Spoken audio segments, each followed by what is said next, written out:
tripod. I don't know if it's working. So I haven't been able to go live since before the fire because my modem melted.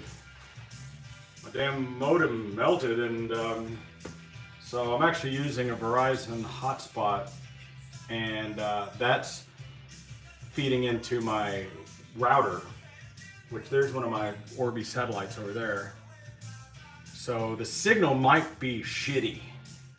Might be really shitty. I need to move this proton pack. There's something you say every day.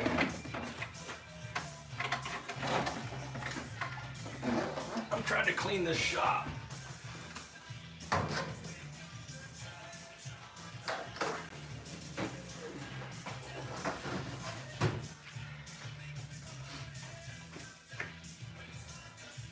Doing a video about the Lamborghini. It's working good. I got the radio on, so this video will be deleted. Let me turn the radio on.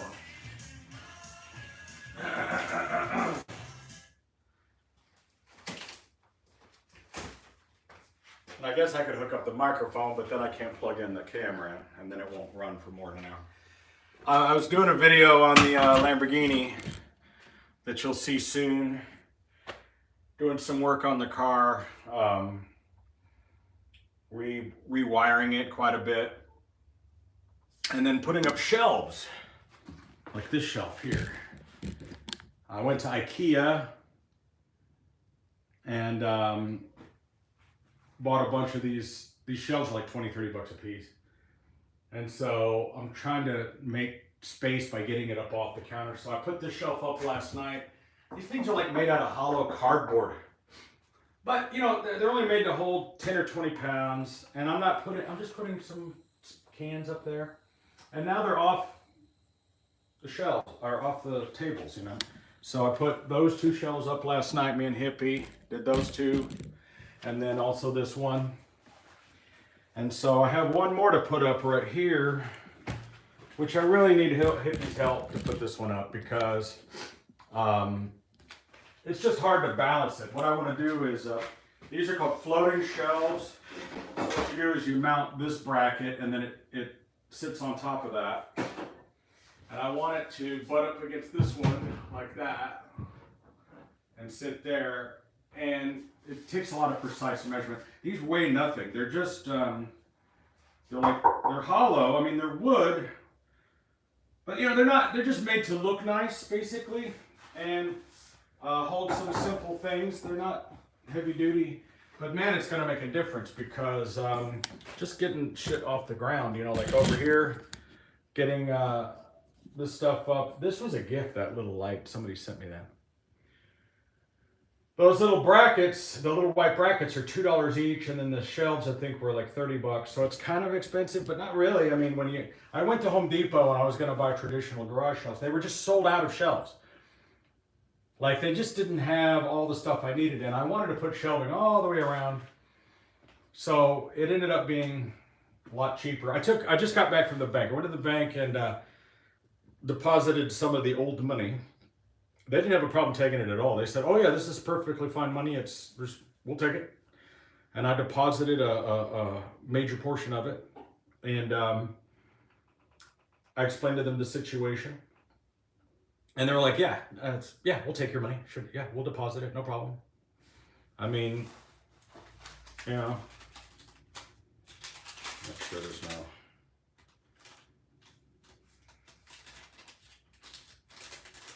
no. Like, you know, I put 7,000. You know never to do 10,000. Everybody knows. Just do a little bit here, a little bit there. So. But I mean, I've been paying cash, which is weird because I don't usually use cash that much. I thought this was cool. Check this out. Let me see.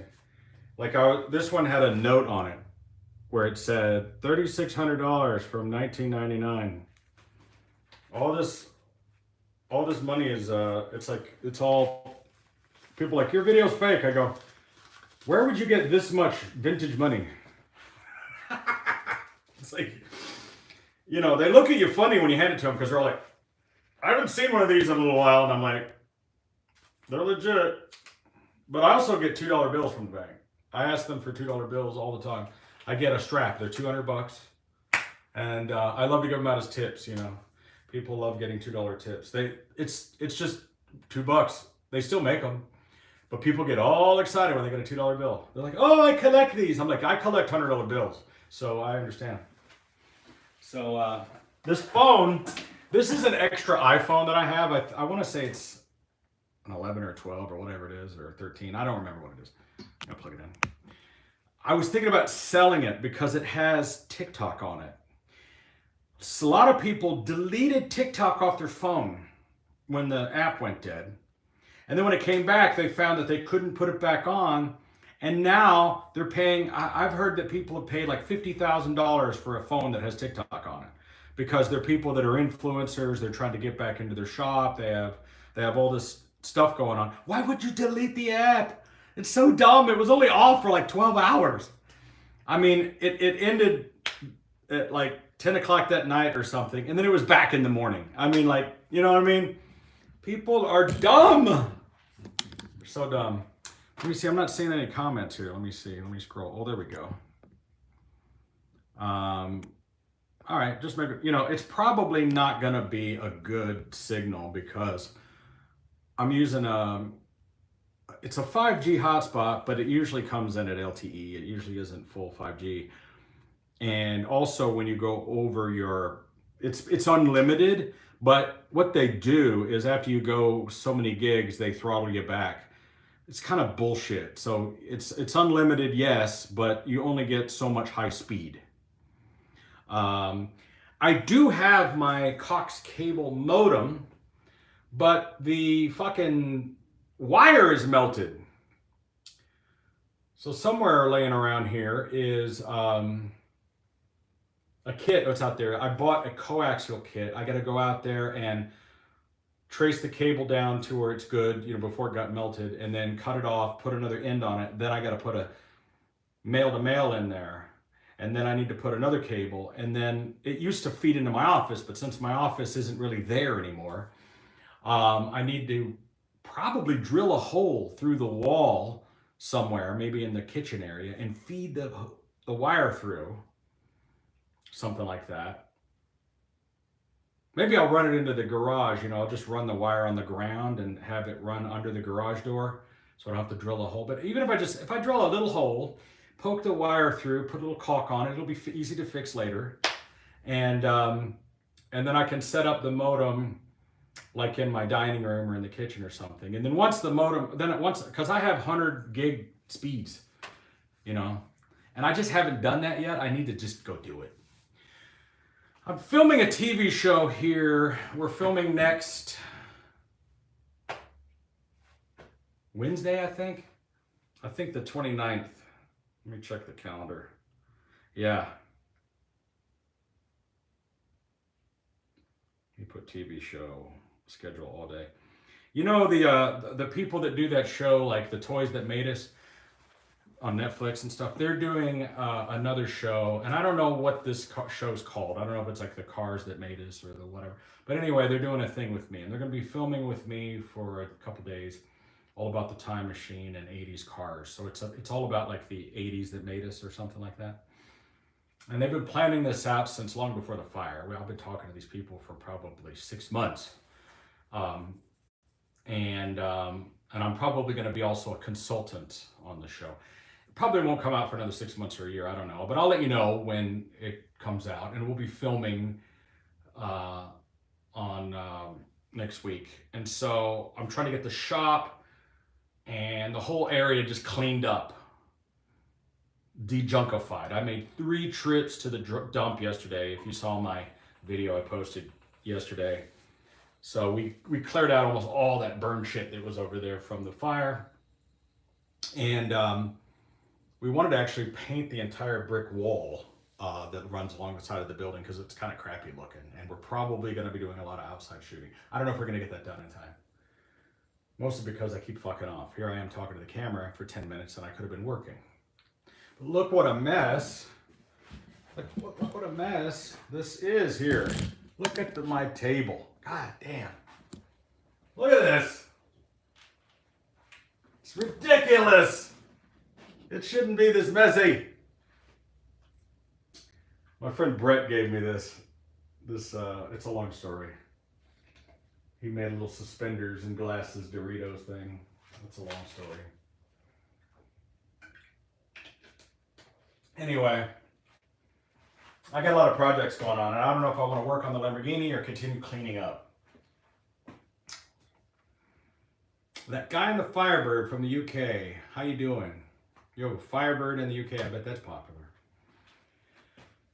So what I'm working on with this fake Lamborghini is that it's the doors, right? The doors are retarded, basically. Cord here is out of whack.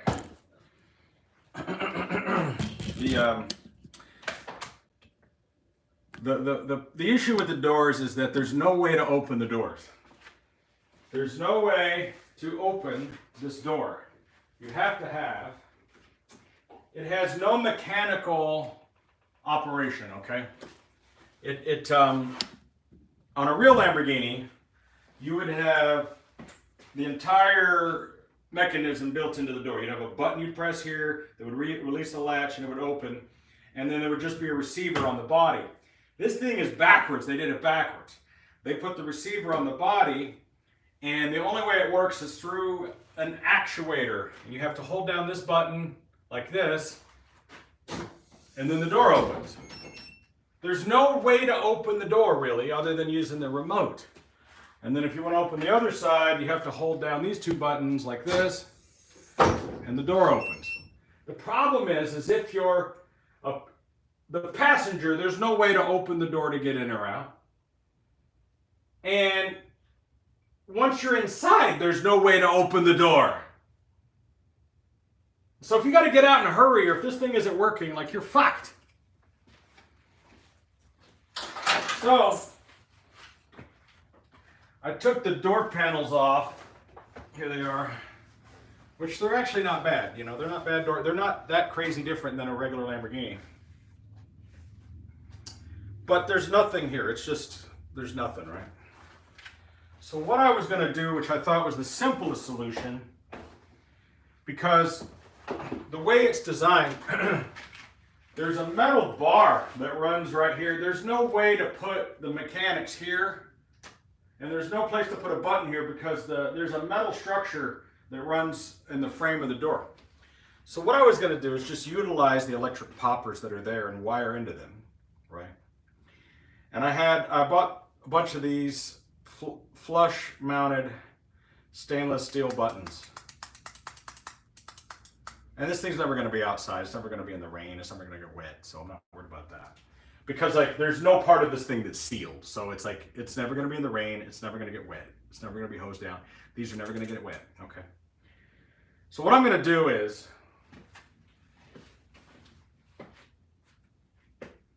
I thought about putting this mechanism, or I'm going to have to put this into the body NACA duct here, right? So there'll be a button right under here that you press, and that will run into this actuator and open the door. And then on the inside of the door, on this door panel, this is the driver's side here, I think, yeah. So on what I'm going to do is I'm going to put one of these right here up into this hole. Okay, with a wire that runs down, and it'll go out the back side of the door, with which there's plenty of room, and then run back under there. And I'll just use these the actuators and some wires, little thin wires, that will click that clicker. Will it lock? There won't be any lock. So what I'll do for a lock is I will simply make a remote disable. I'll have a kill switch that I can either hide on the car or operate from the remote, you see. So what I'll do is I will either design it in such a way that I either just hide a kill switch on the car somewhere, or I'll wire it into the alarm with an actuator that will turn the function on and off. It won't be very hard to do, because when you set the lock, see, it locks. So what I'll do, see, it's got a Viper alarm. So all I have to do is set the actuator from the lock of the remote to a relay that will disconnect the buttons, so that when I lock it, these just won't work. Now, there is an emergency override to open the door, but you have to crawl under the car. There's a way to do it. So in an emergency, there's a way to open the car, but it's not practical. By the way, there's house insulation everywhere. They had stuffed house insulation all inside the car. They just insulated it with fiberglass insulation. You can see it in the door over there, which I guess works, and it's cheap. So, and it has a removable top. So I've been making a video about everything that I'm working on that I'll post on the regular channel. I already shot a bunch of footage of me working on the thing where I removed the panels and fixed the mirrors, and I had to put in a bunch of rivet nuts. I got to pull the steering wheel off because I got to fix the clock spring on the turn signal, and also the alignment is off, but the car drives straight, and I think maybe the steering wheel is just on crooked. I was thinking, like, I might just, I heard a noise. Oh, it's the refrigerator. I might just put the steering wheel on like a notch over, and maybe that'll fix it. I just wanted to see if this live would work, because I haven't been on in 3 months on this channel. So what the hell? So I've been trying to clean up in here, and I'm trying to decide, should I just keep cleaning up? Should I try to hang that shelf by myself? Should I work on the Lamborghini? I really want to clean up, because cleaning up is something I need to do. Something terribly. I mean,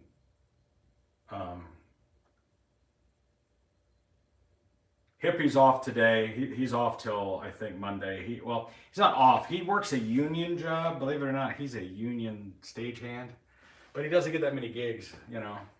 And he gets paid double or triple what I pay him when he does his union gigs. But he's pretty happy with me. I gave him a nice chunk of change the other day. I don't want to say how much I gave him, but I gave him a lot.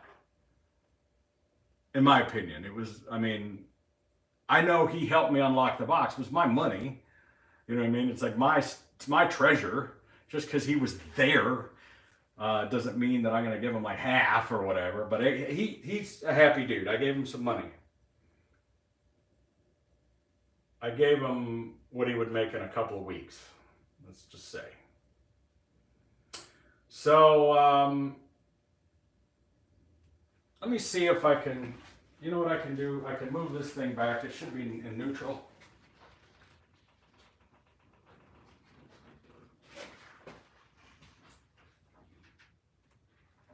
Whoa. All right, that should give me enough space to do what I want to do next.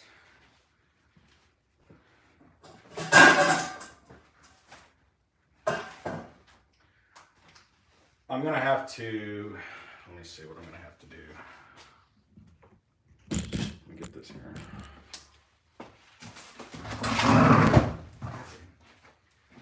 I got all these Lamborghini parts. That's nice and soft. I can put that up there.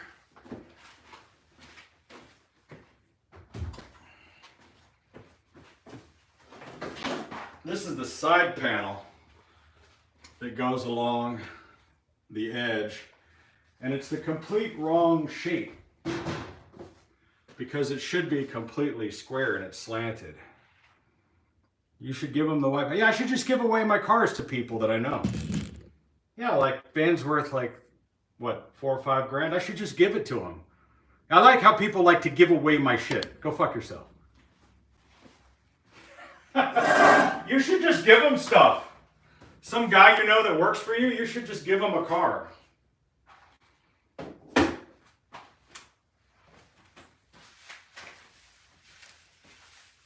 don't know what this is, but it's wrapped up. Let's see.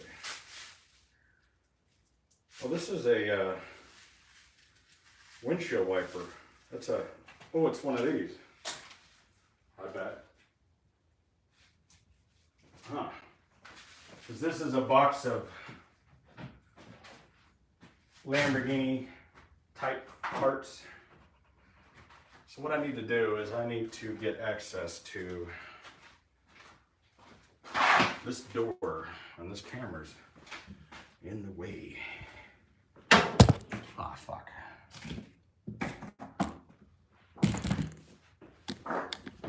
That's what I think your idea. You should just give them your shit.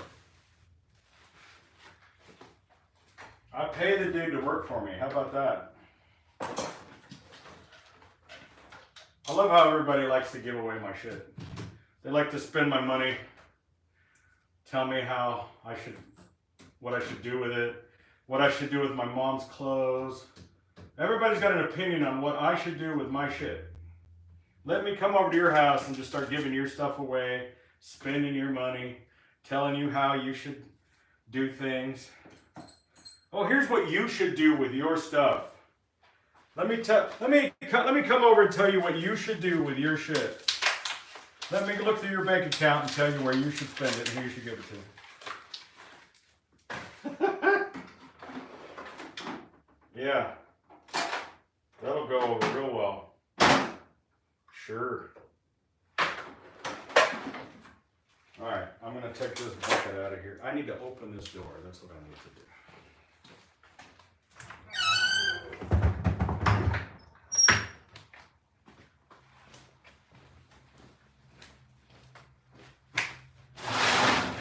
I get that speech constantly. You know what you should do? Fuck off. That's what you should do.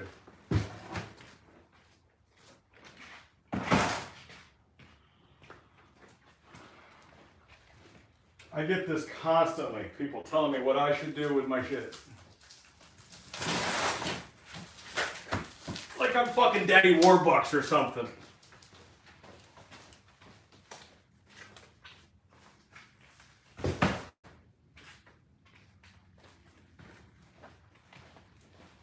It's one of my least favorite things that people say. You know what you should build? You know what you should do? People love to just decide what to do for other people, like as if it's their responsibility.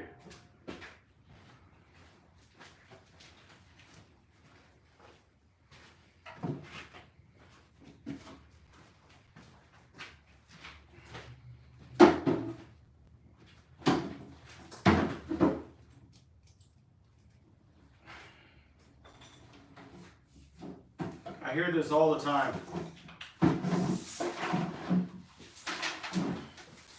Like every single day I get comments on my videos and on Facebook and emails, and people from all over the world will say, Bob, you know what you should do? You should build this car. I'm like, well, who's going to pay for that? Bob, you know what you should do? I fucking hate when people do. It's like there's these people that just go around the world telling other people what they should do. Like, really?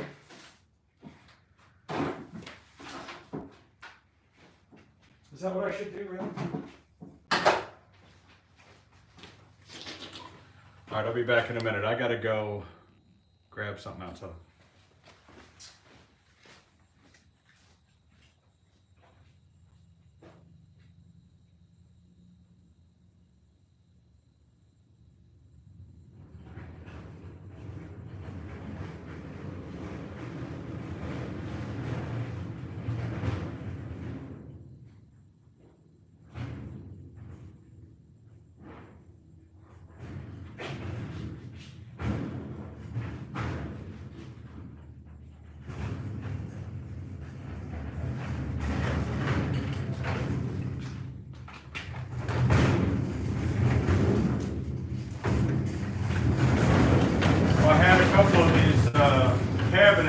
were in my office, in my room, in my house. And they are permanently burnt. And we were going to throw them out, but I was like, you know, damn it, this is empty, isn't it? Oh, it's got something. But like, yeah, the metal on top of here, the stainless steel is scorched. We found that fire and soot seems to stain steel in a way that you just can't clean it. My refrigerator, my toaster, my microwave, all my stainless steel appliances, they have this weird scorch pattern that just won't come off. And this cabinet was on fire, but it's made out of metal. And I had painted it black years ago. These were the ones you buy from Sam's Club, made by Seville Classics. Just like all of these tables and all this other stuff. And these were normally painted galvanized metal. And what I had done is spray painted them black. And these are designed by the company so that you can do this. They go right under these tables and fit exactly. Ta-da! That's what they're made to do. They're made by the same company. And I thought, well, they're not going back into my room. They're burnt, but I'm going to put them under this table. Let me go get the other one.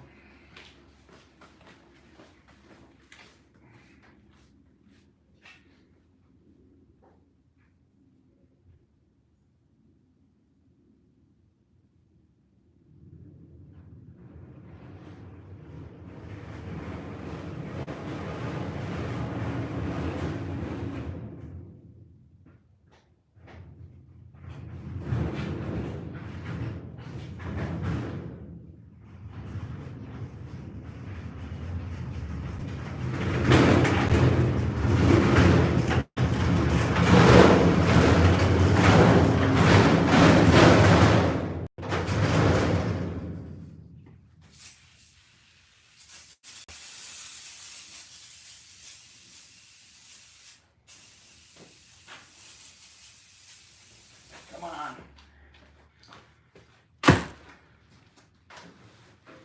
Yeah, this one's in worse shape. But for a garage cabinet, it'll be fine. We wash the shit out of these things trying to get all the smoke and soot off of them.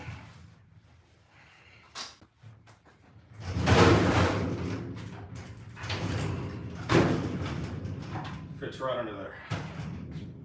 Ain't that something?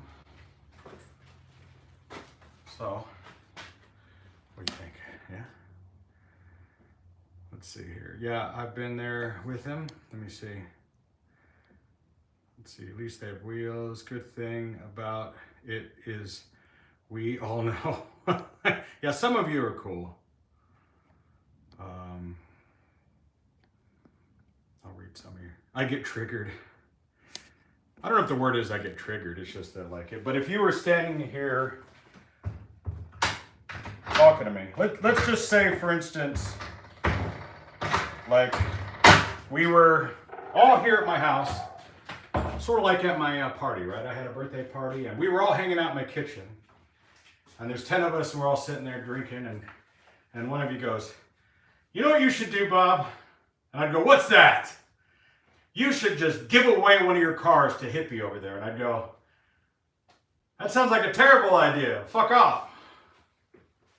No, I wouldn't punch you in the face or anything. I would laugh in your face just like I'm doing right now. So, you know, it's not like I'd get mad at you or anything. But I would say it exactly like that. Anybody who knows me, I am no different talking to you on this camera than if you were fucking standing here right now. And the people who've been to my house will tell you that. I'd be like, well, it's real easy for you to give away my shit. And Hippie, if he was standing here, he'd be like, yeah, that'd be great. I'm like, yeah, how about no? I'd kind of like these to be more flush with the table. But, it's not really how these work. Just because it makes it easier to get to the drawers. I mean, I could lock the wheels in there like that. I I just want to be able to get to these. All I really want is these drawers. Now if I push them all the way back, I mean I can still get to them. It's not a big deal. But it just, there's a lot of overhang here for this drawer. But there's a lot of these things that could go on these drawers. So I want to organize the drawers. You know what you should do? Have another party. I like that. That's a good idea. I will, when the house is all put back together. The plan is to have it this September. I'm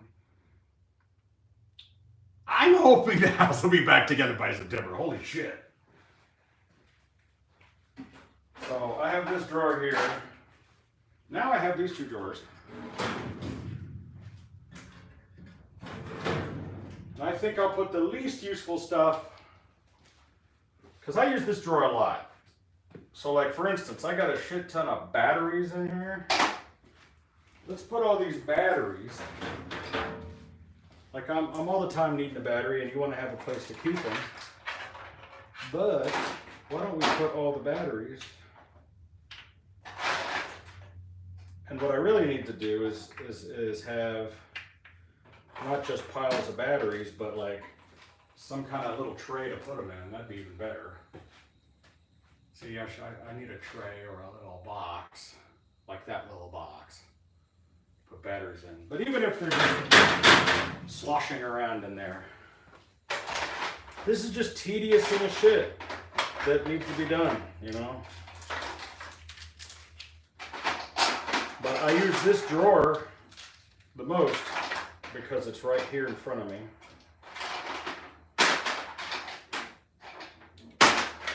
And this is like my main work area. So by simply making a junk drawer over there, that frees up this drawer to be a different drawer for things that I use more often. And so many times you just throw shit in the drawer. Like here's an example. Like you open up something and it comes with a free pack of little batteries, and you go, I don't want to throw them out. It's a good package. And then you throw them in the drawer. You know what I'm saying? Like these power adapters. I don't need those things. In there. Like I'll probably never use these things. And then I have a ton of these, gosh darn it. See, look at there. There's some screw bits I could have definitely used. I was looking for.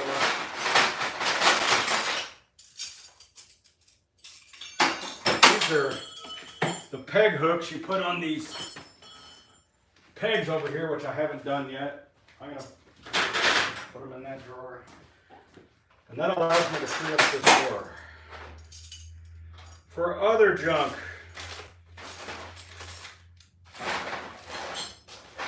The thing is knowing where everything's at. It's organized chaos. See, here's the irony of this, right? This is hilarious. Oh, actually, look at that. That's something I need. This is a bucket of hooks in a bucket made out of the same hooks. Like you hang this whole tray here hangs here. How funny is that?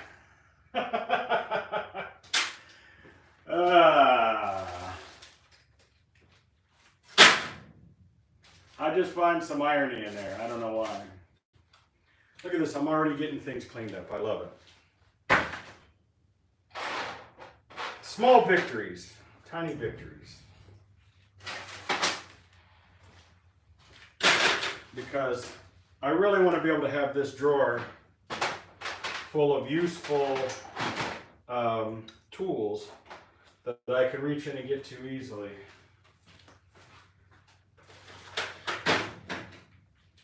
There's an old comedy bit that George Carlin used to do about, it's called Your Stuff. And he'd say, your house is just a place for your stuff. But when you go on vacation, you take just the essential things that you need and you put that into a smaller little house, a suitcase, and you take it with you. But then sometimes you're at the hotel and then you're going to go on a little shorter trip. And then you take even a smaller little bag of things that's your stuff, just your toothbrush and your pills or whatever you need. And it's like that comedy bit, there's a little bit of truth in that on what's going here on this in these cabinets, because I have my big giant toolbox out there with every tool in the world in it. But then around the shop and these various little drawers, I have little miniature versions of that where you have a couple of screwdrivers, a couple of, here's like an electric meter, but I got one over there, I got one in there. Pair of scissors, screwdrivers, things. It's like you have like smaller versions of the big toolbox with just the very essentials in it. And it's very funny. So I'm going to figure out what I'm going to put in this here. See, I can take this this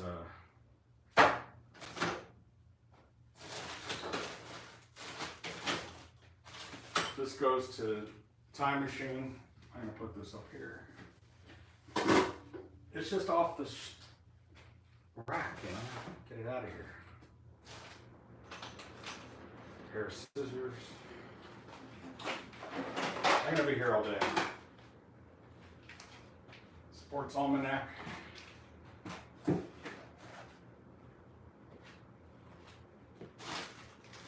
Like this, this needs to go into a more permanent storage because this is some serious radio supplies.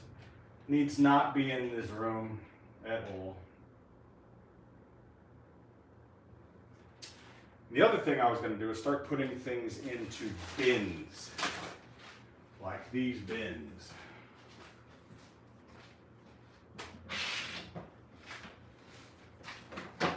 And there's certain things that should go into these bins. Like for instance, I have all these little fucking clamps everywhere. I need to make a bin of clamps. I need to walk around and collect them because I just have them sitting all around. I'm all the time clamping something, you know, glue or whatever.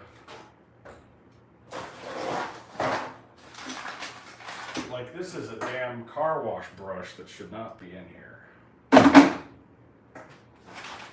That I was using to clean something.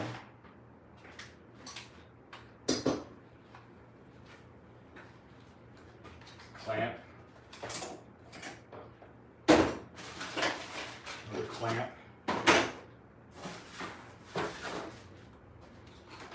They're everywhere. I need a shelf to put this shelf on.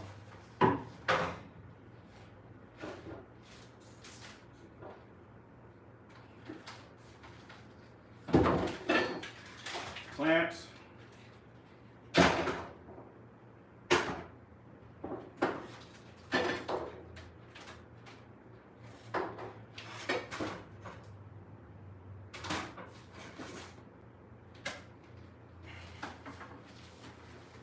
And then there's hardware that you end up collecting. Like for instance, I bought, these are called molly bolts, and I have a shit ton of them. Throw them away. Because I bought, every single one of those little street light things I bought came with a set of those, and it's like, I have 1,000 of them. What the fuck am I gonna do? Getting down to the nitty gritty.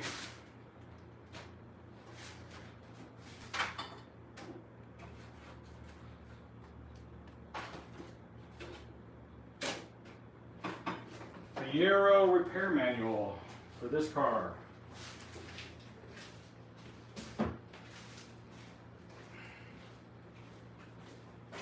This has got to be boring. You've got to have something better to do than this, please. What do you usually have on the TV? I only watch myself. No, I watch YouTube. Have 2 toolboxes with my tattoo junk. That makes sense. When am I band doing rehearsals? I don't know. Next week. I don't want to turn the TV on because it's going to start sucking up bandwidth. Let's see. See, this box needs to be eliminated. I mean, well, it has some random ass parts that came off of this car, actually. But most of it's trash, as far as I can tell. A couple of video bob suckers, but they're melted.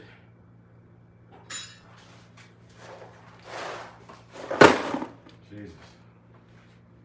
Making progress though. Small little changes.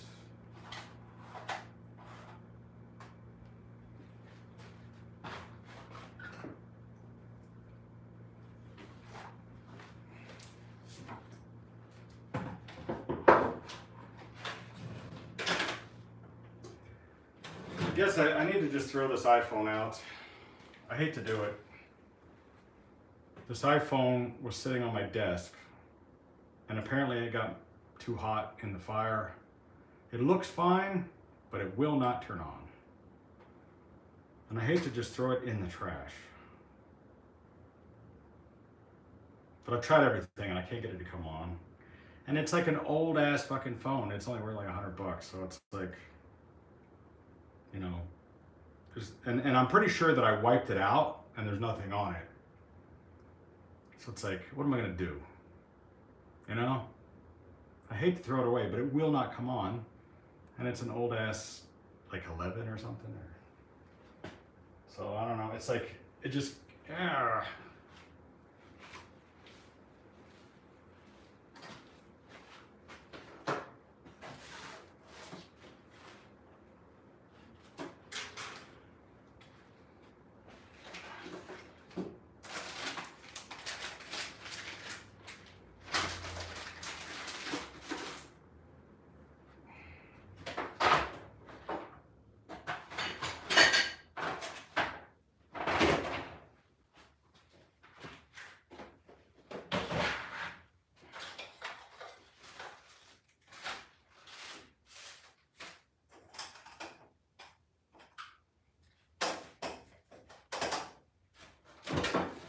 I've got so many of these fucking rags.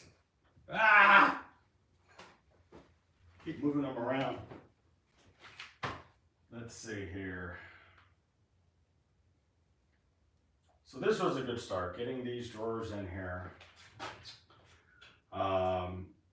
Getting things off the table, and it's still a complete mess. I guess I could put these tools back in the toolbox, because I've got the parts that I need out of them. I'll put these back in the main toolbox.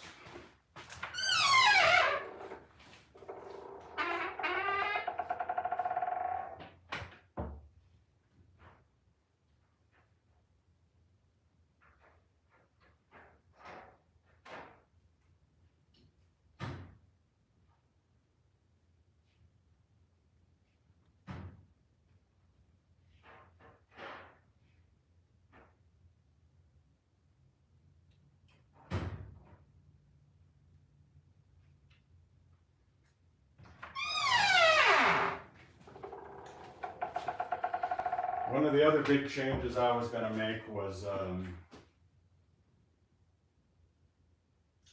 I've got this other toolbox, but I think I could leave it right there. I was going to just transfer everything out of that box into that crate over there. I think I can fit it through here, but the problem is it has the Night Rider dash on it, and I need to get that dash off. I need to finish this screen and mail it to Texas. So if I do this here.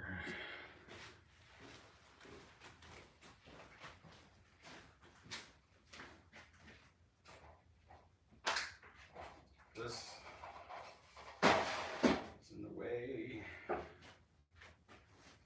This is a really nice Robert Graham shirt that needs to go home or be put someplace clean.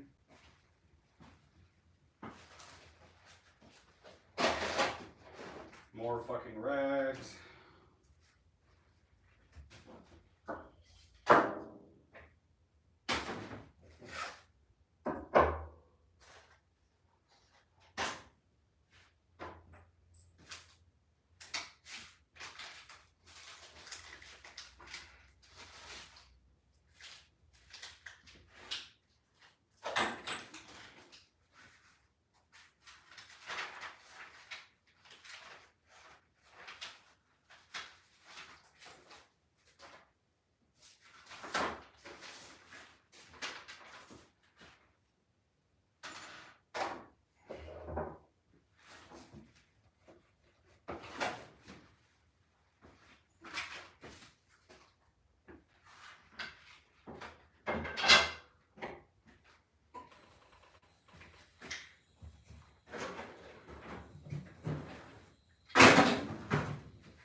Dusty in here.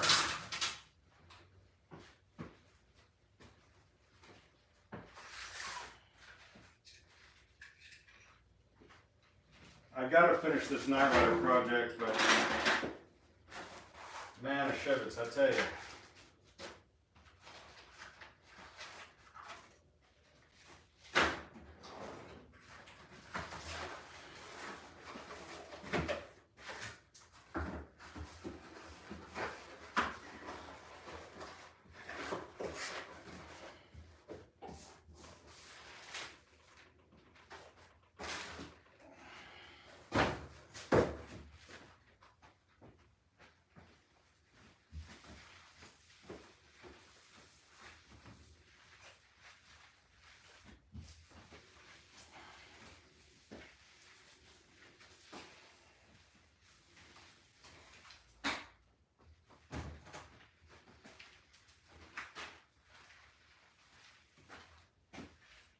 Okay, now.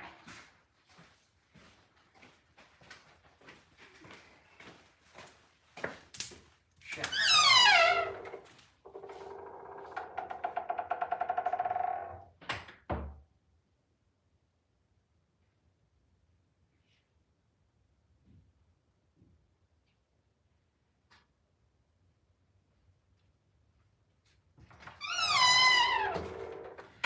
Tell you something you never get used to while you're living out here in Vegas is constantly getting shocked.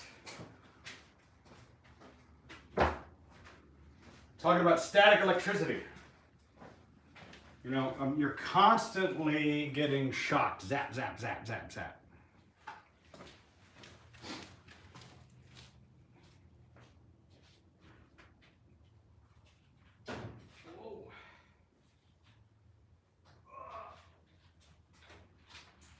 This thing's heavier than it looks. Oh. Oof, oof, oof. God damn it, fuck. This fucking thing.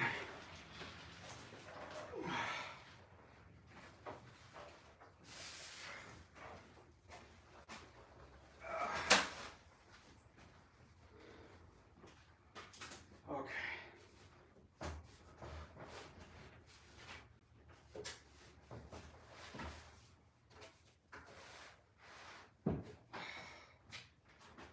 Okay.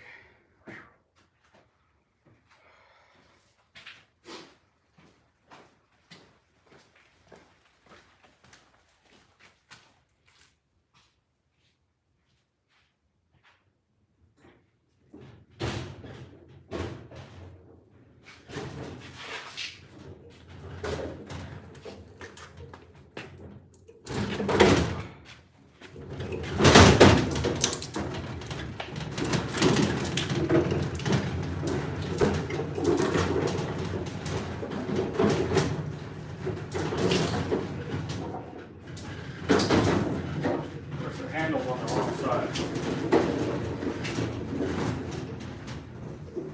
Can I change the handle easily?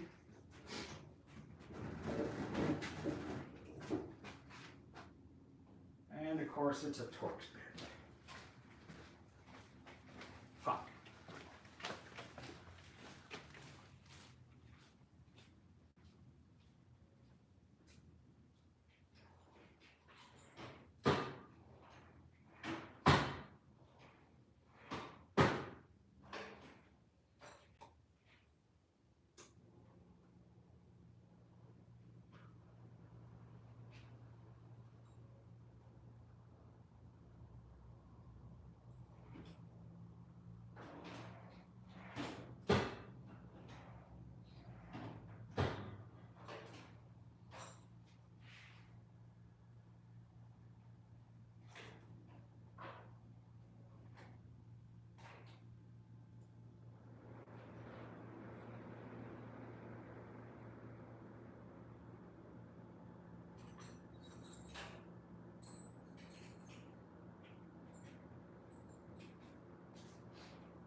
Everything becomes a clusterfuck.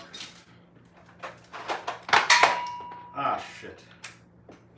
Now I fucked up.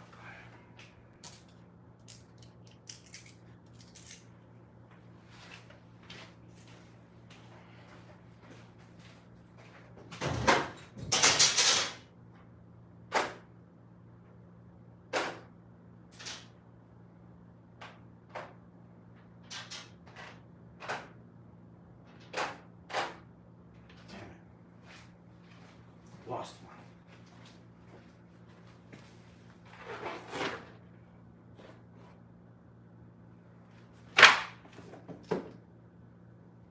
Well, fuck me running.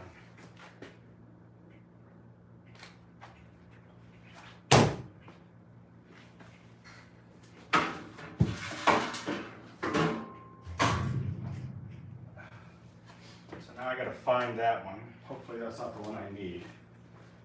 Pretty sure this wasn't missing one.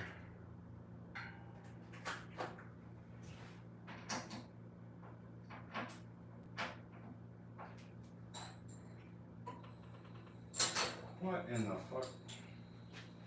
Seriously?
See, you try to do one project and then you end up doing like something else. You know what I'm saying?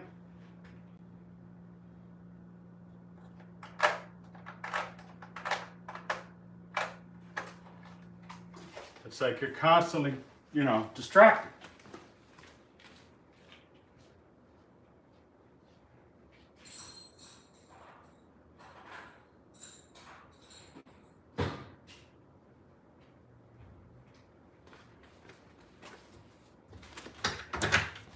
That's why everything takes forever. It's like, you know, you're trying to do one little thing, you know, like, oh, I'm gonna put this way, but now I gotta go get a tool so I can do this next job. And then I gotta go find the tool, and then of course that's missing or whatever, you know. And next thing you know, the project that you were gonna do turns into a different project. Now all of a sudden you're doing something completely different. I'm gonna put all these little parts and pieces that are part of these future projects into this drawer.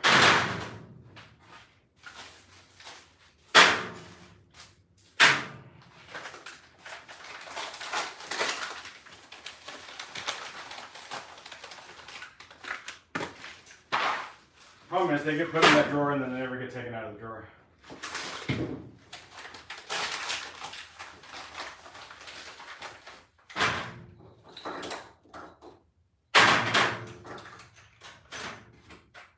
But at least they're not on the table.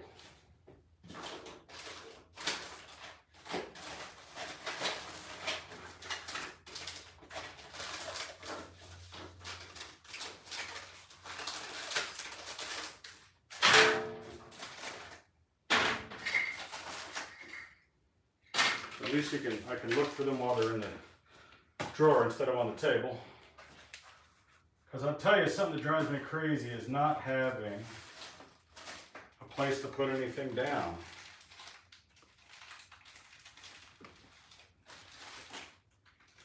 It drives me nuts.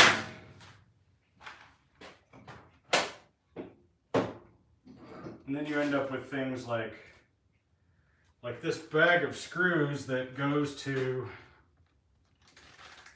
who knows what, probably came with some project. And until I identify what they are, oh, I know exactly what these are. I've ordered these to go into this door. I almost threw them away. Because I throw away hardware all the time. I know I shouldn't, but you end up with like these little packs of screws that come with shit, and you're just like, fuck, am I gonna do without that? And then you end up with tons of this.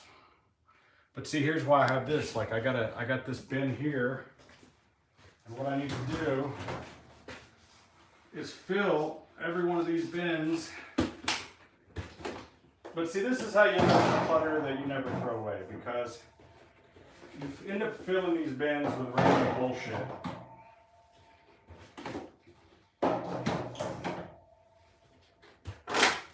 And if you don't know what it is and where it is, and if it's not categorized, it's worthless. It means nothing. You know what I'm saying?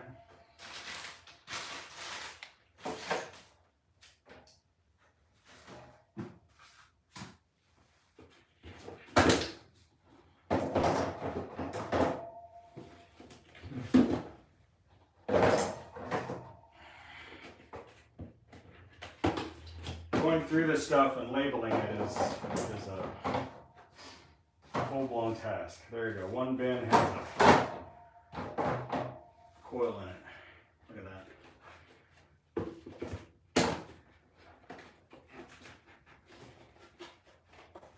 I can't get these apart.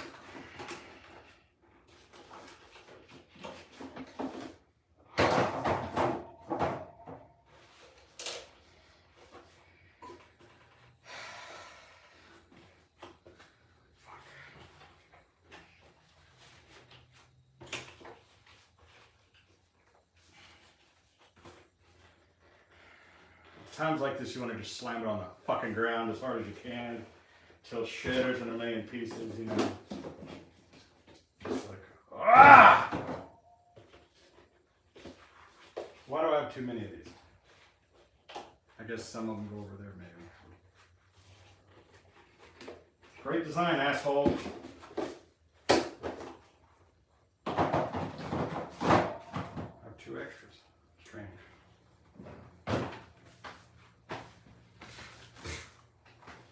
Why does everything have dust on it? Because I live in Vegas. Fuck. Shit they don't tell you when you move here. Everything you own will have dust on it. Always. You live in the desert, asshole.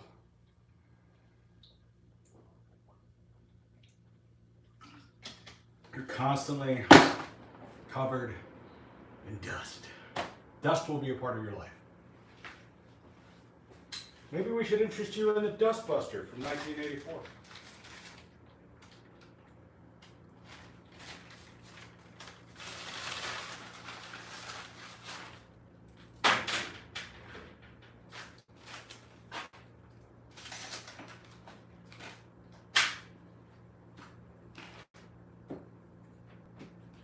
It's definitely getting slightly cleaner in here, I will say.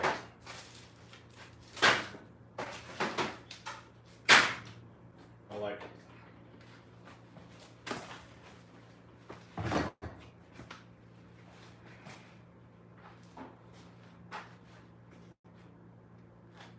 Like I'm constantly using these drill bits here.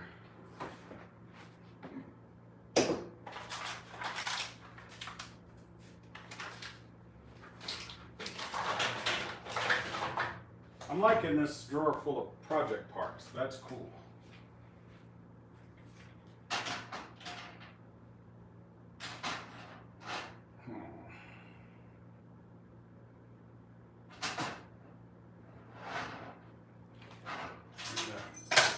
These things fucking suck. Those fucking hooks suck dick. Because they don't stay.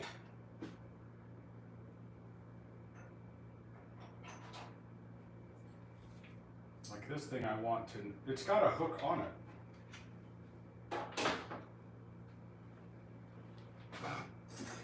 We're making progress. I like it.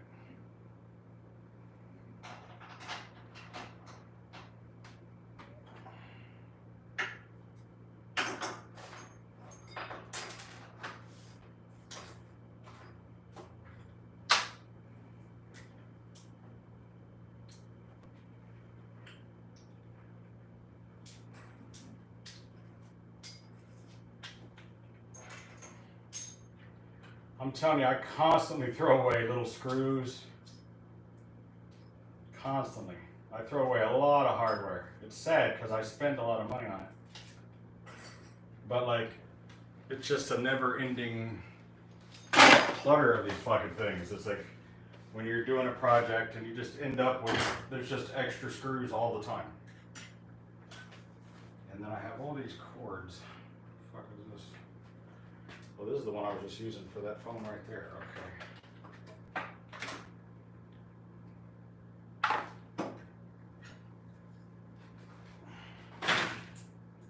Wow, it's happening. It's getting cleaner.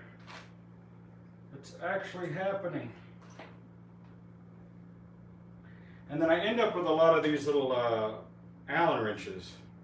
And I never know if they're part of one of my actual Allen wrench kits or if they're freebies that came with some shit. Because every time you buy something, it comes with a goddamn, Allen wrench or something. And, you know what I'm saying? Every time you get something from IKEA or whatever, And then you end up with a bunch of those laying around. See, like there's another one. Like that's just... Then you end up with a shit ton of them and they're not identified. You don't know what they are.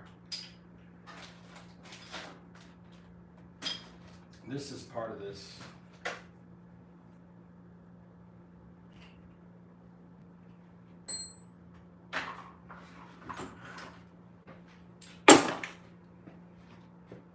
This is a soldering iron that I bought. It's cool as shit. But I kind of don't need it right here because I have a full-time soldering iron. It's like a plug-in one. So I don't need this portable one. I've talked about this company, Fantic. They make the greatest stuff. And this is a little battery operated soldering iron that really works. Now, the thing is, I have a Milwaukee soldering iron that does a great job, but it's kind of overkill. This is like a little bitty USB powered one. And if you do electronics, and it's real hard to find. When you go on their website, the Fantic website, right? They hide it like in a corner. You gotta like search for it. And I can't remember how much it is, but it's worth every penny. You get a little solder sucker, and you get all the stuff to it. But where's the tip?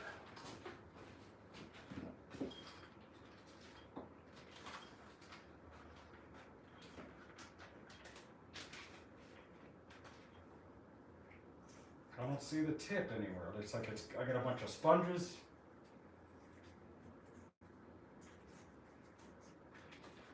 Did the tip fall out? That would fucking suck.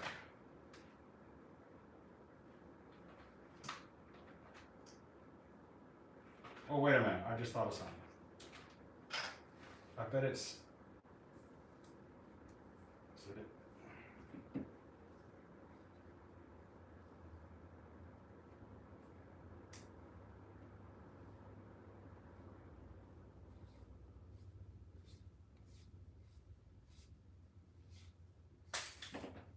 No.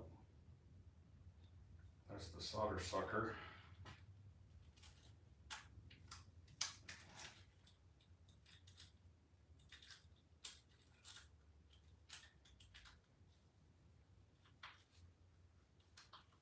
That was a bad idea.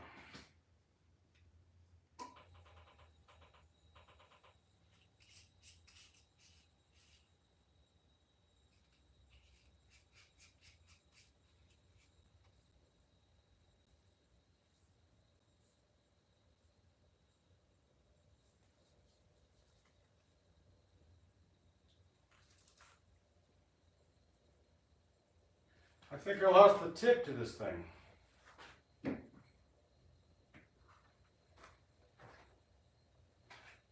Oh, wait. They're in here. Tips are inside. Okay. Ah. So yeah, it's got a little tray full of different tips. How great is that?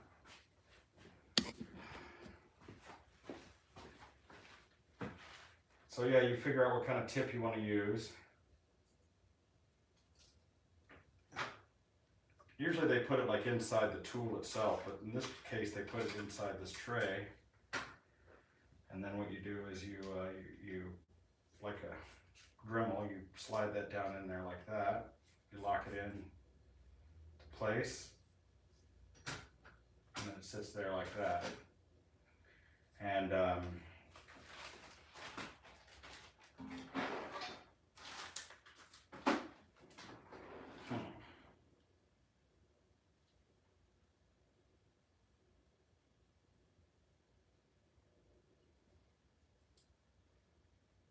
I don't know if that little seal went to this.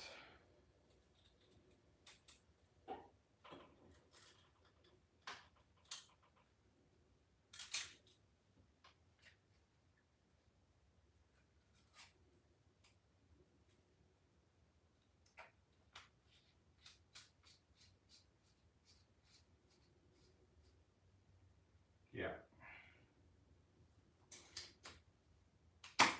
Perfect. So, yeah, I mean, there's,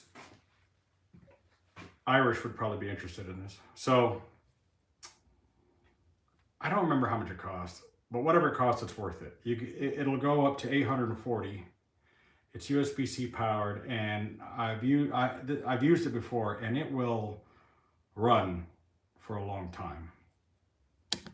So, when, you know, for just quick soldering, when you got to do something, this is great for when you're doing, you got to just run and fix something real quick.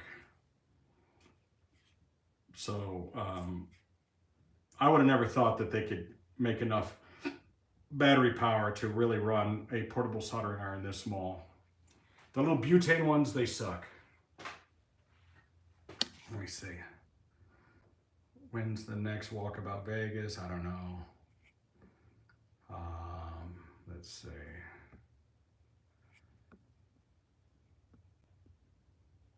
How's the weather? I don't know. Out here, it's pretty nice today. You saw my underwear? Cool.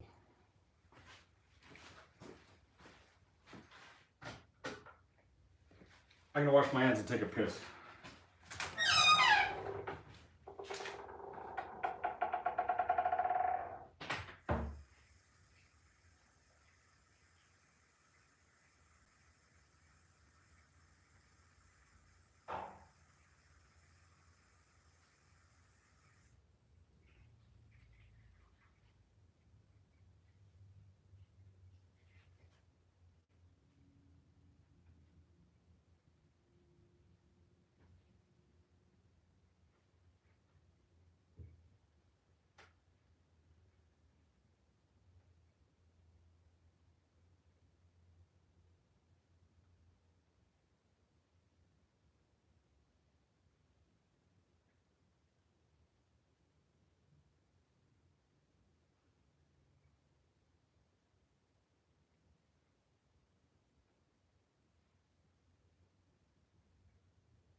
I feel like I'm getting something done today.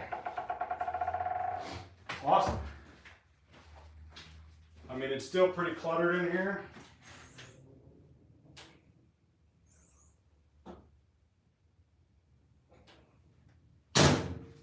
But it's way less worse than it was.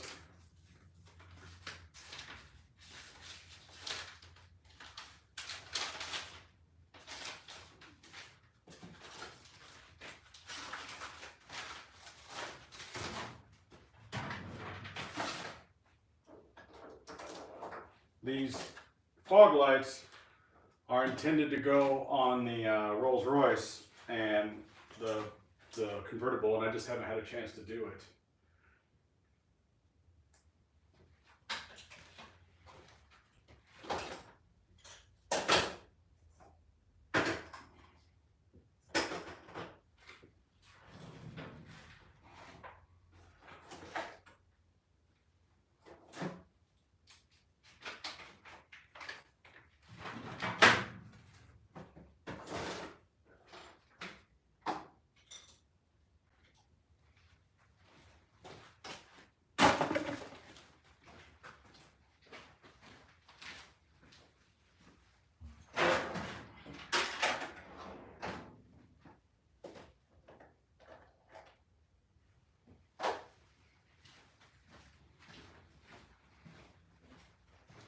Very tempted to put up that damn shelf.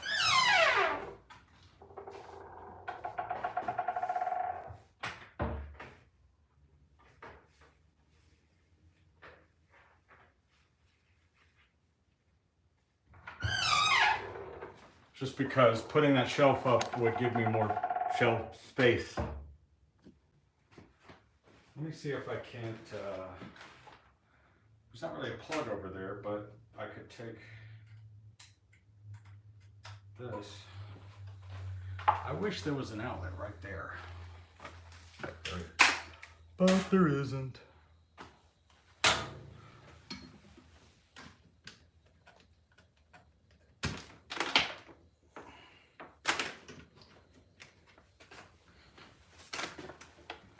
Let's see if this gives me power. I think it did.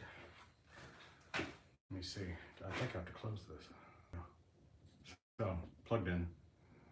How's everybody doing? Why would anybody watch this? What's wrong with you people? Ah.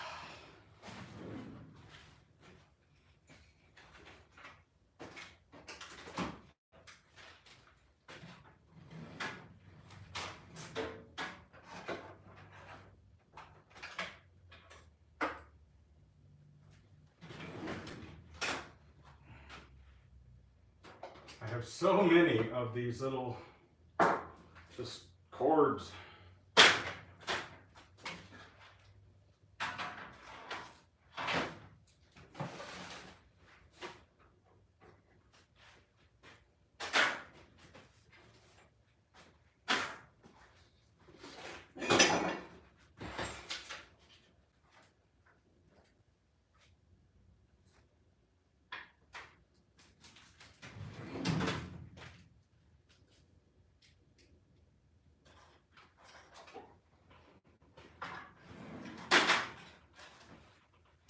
These are cool.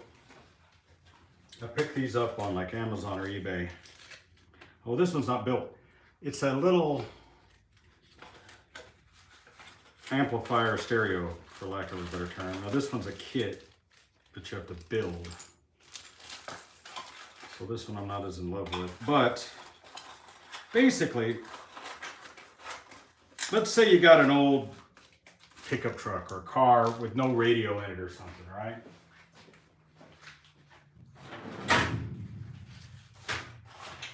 Here's one.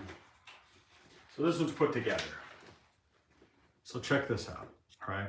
This is the whole thing. So this is a, I don't know if it says how many watts it is.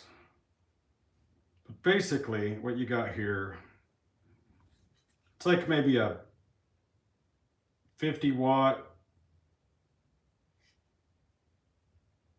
It's just like a little 50 watt radio, little, right? Or maybe 25 watts, right? You hook up two little speakers to it, power. You can have a USB or an auxiliary input, and then a knob, a volume knob. That's it. So let's say you got yourself some kind of car, like let's say the Knight Rider or the DeLorean, and you just want to put like a little radio of some kind, right? So all you got to do, this thing has two speaker outputs and an audio output. Puts 12 volts into it. And then all you got to do is like drill a hole somewhere in a dash. Right? And you know what? I just realized I don't see the nut on there. Son of a bitch. Maybe that's why this one didn't get used. Because the locking nut that goes there. But anyway, let's say you just drill a hole in a metal dash or somewhere. You hide this, and all that you see is the knob sticking out of wherever it is. And then you can run that to a couple little speakers. Right?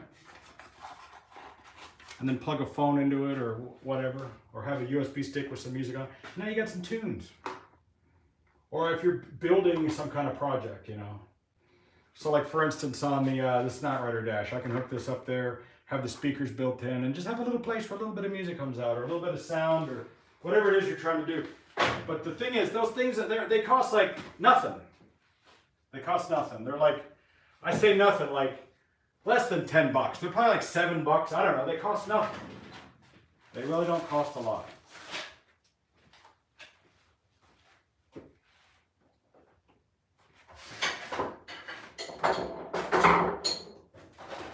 They cost exactly shit.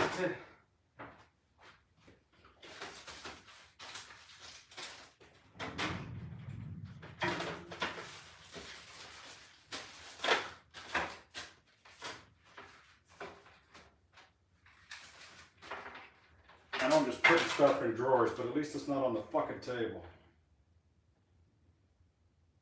I don't know what this goes to.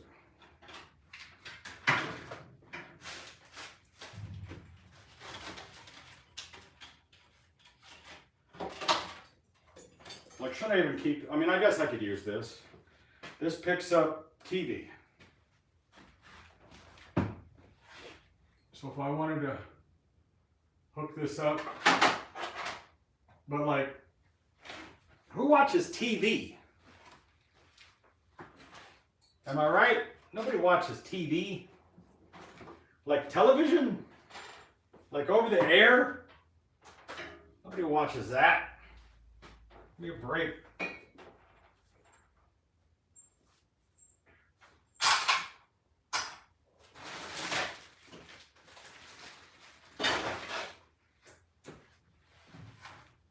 Look at this. I'm getting my life back a little bit. I've almost got a completely clean table. Look at this. Almost. I keep this cassette around because sometimes you need to check a tape player. Crazy enough to do.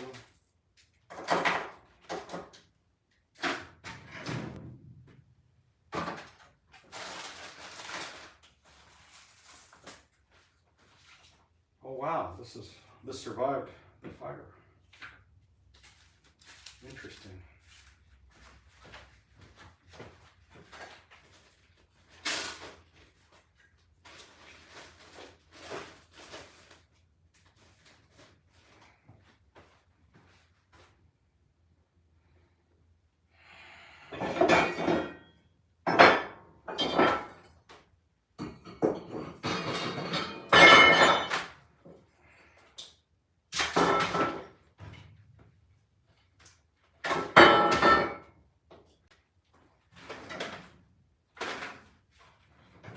Got a bunch of damn video bob pics everywhere.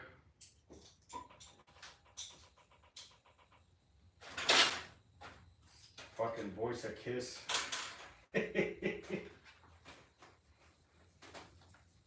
Little bits of wire.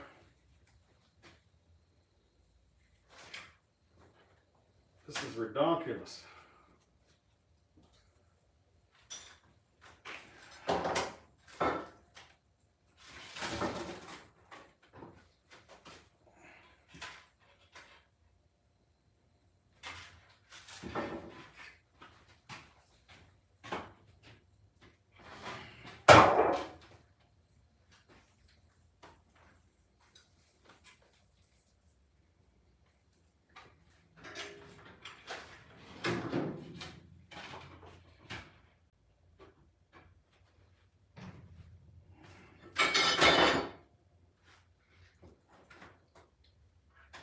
Like this is some crazy contraption I built. Like I can't remember what this was for. It was some kind of crazy thing I built to wire something up, and it's like I don't remember what that was for. But I was trying to get something that was trying to test something, trying to get it to work, and it was some ridiculous project I was doing. I'm sure. I just keep shuffling things around at this point.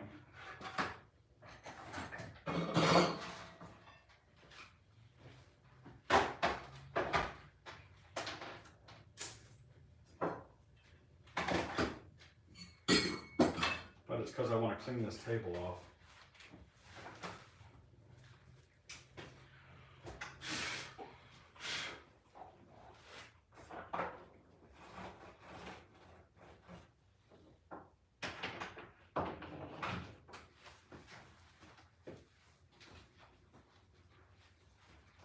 Because you have to have work surfaces. And I have this mat I've been wanting to lay down. Look at that. Look at that. Got my clump. And now I have a nice leatherette, warm leatherette surface that I can work on. I like to use these silicone mats. This thing's getting pretty wore out. You can buy these little silicone mats when you're working on electronics, you know. And it's got all those little places where you can put screws and things like that. But they get pretty dirty. But it's nice to have a work surface there.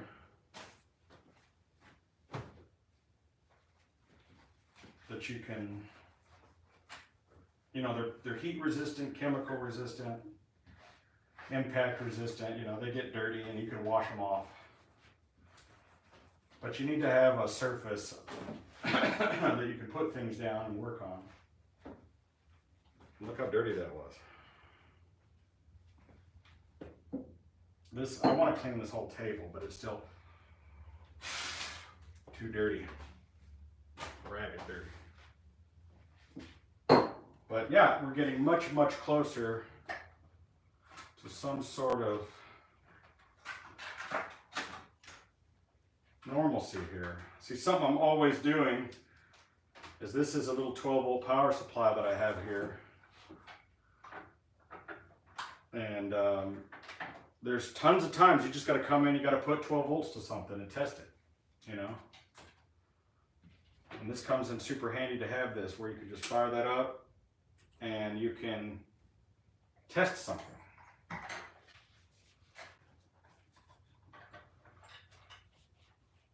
Having it handy. And boy, I'm feeling very happy. This makes me happy.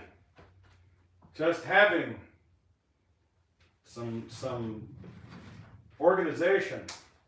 I don't know how it got that bad. I just, you know, you come in, you throw something on the table, and then you move on, and then next thing you know, it's totally out of control. It seems like no matter how much I clean, there's more to clean.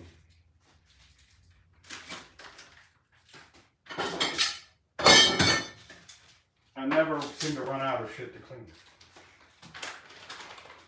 And this trash can was over here. I need to put it back.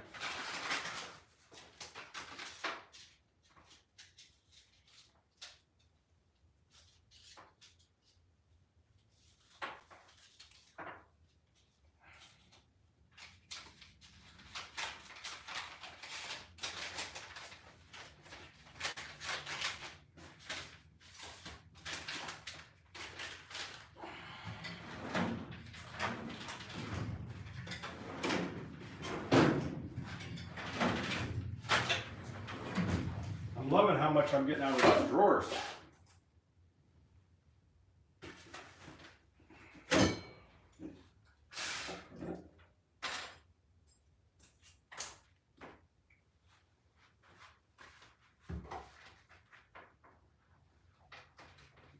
Where does this go?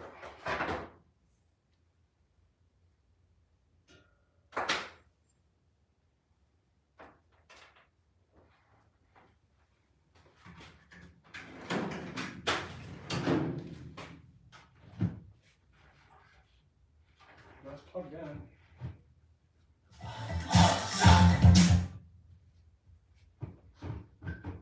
Stereo works.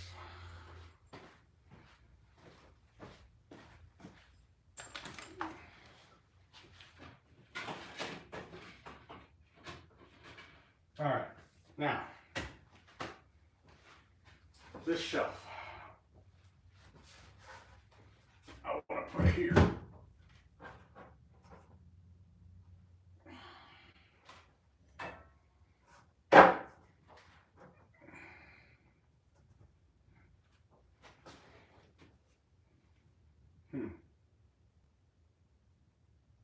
That's perfectly level.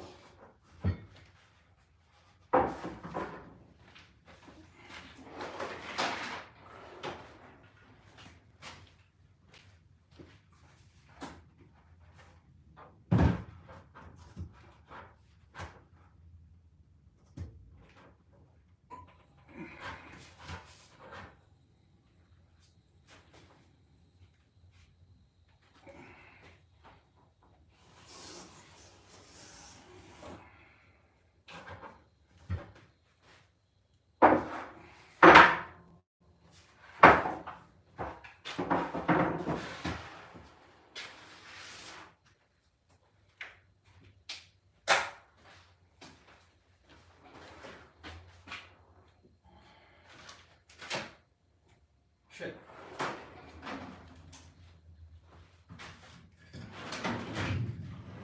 I just had that tape measure.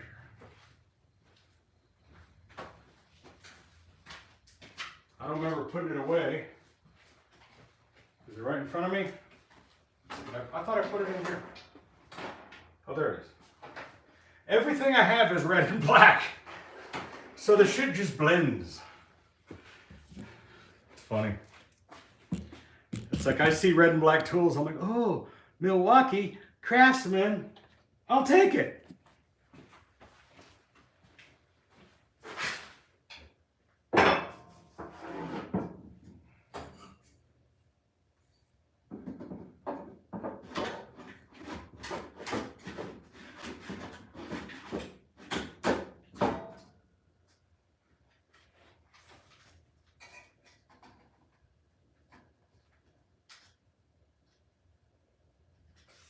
So this thing has to go like a 1/4 inch.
This would be way easier if I had help. So I need that to be there.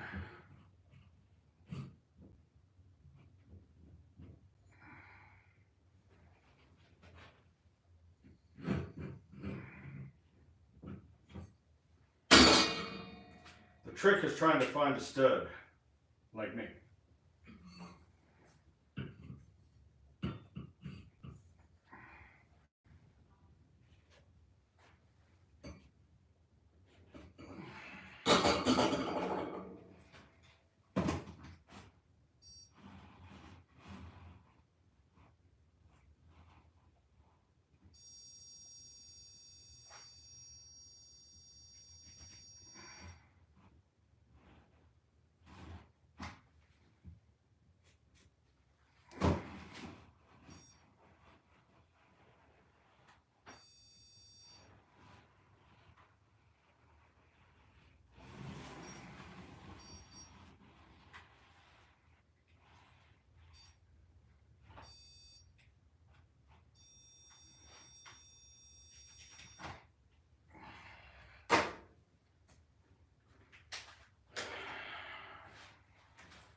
How y'all doing over there? You getting bored yet? I would be bored to tears watching a dude hang a shelf.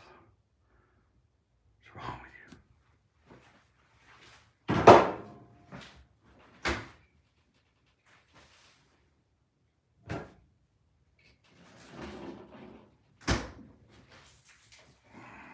Are you bored yet? I shouldn't be making fun of you guys.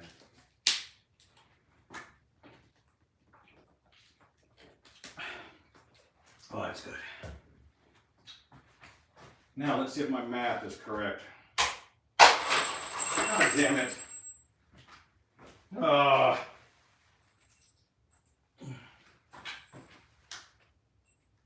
I'm screwed.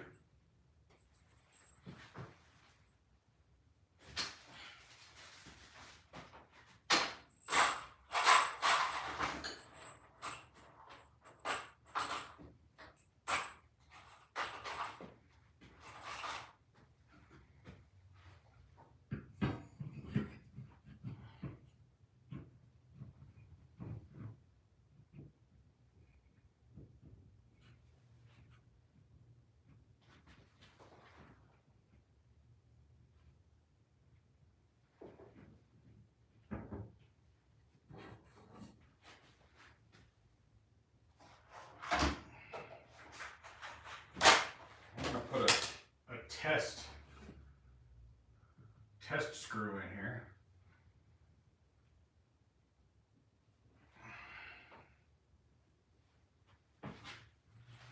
first.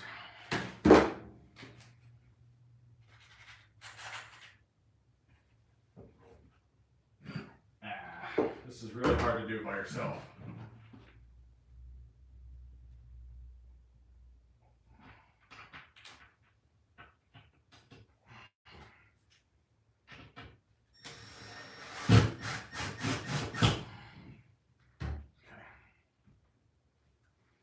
Then we're going to see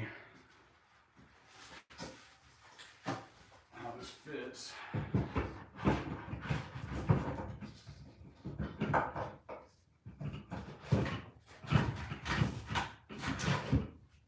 Well, that's going to be perfect.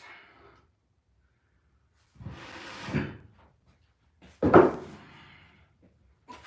now what I'm going to do, the thing is this stud is right here and this one's right here. If I go in at an angle, just a little bit, like this, I should hit that stud. Nope. What for?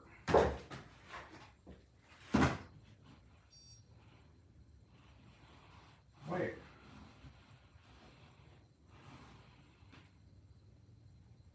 Now it's saying it's right there. What?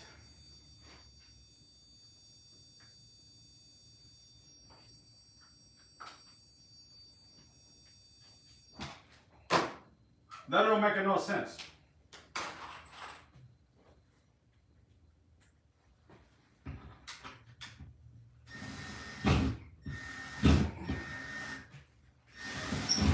What the fuck?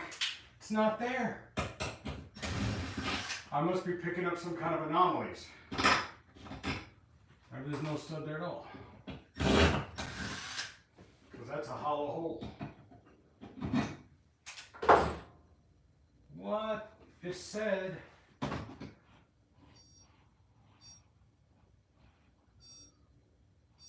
Now it's saying it's there.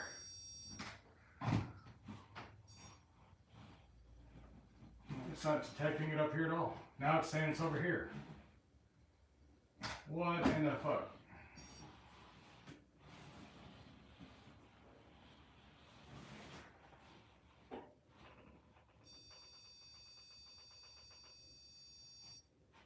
It says there's one right there.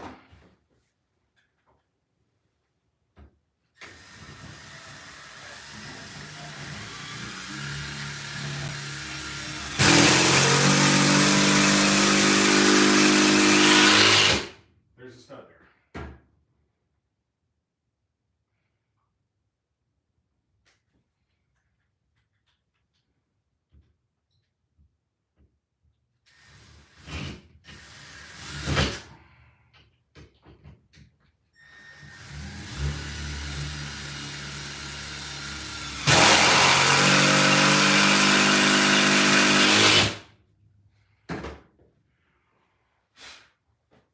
So where's the other one? I mean, normally they're like 16, so that would put it over here. Now I've seen some of them at 24, which yeah, it looks like there's one over there.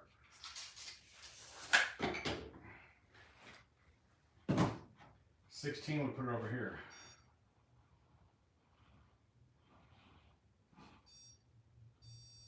It says there's one right there.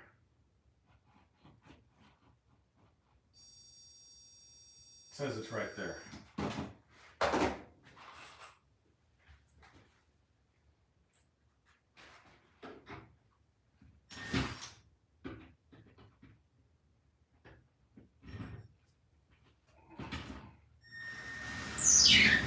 No.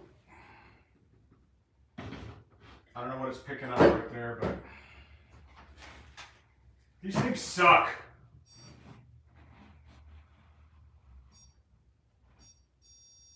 It says there's a fucking stud right here.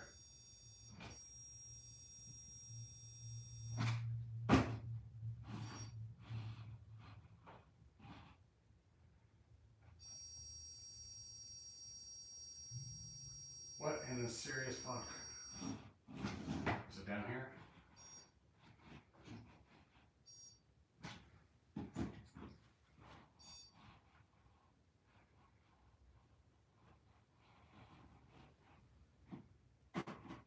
What a piece of shit.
This is supposed to stay. I mean, if that's 16, there should be a stud here.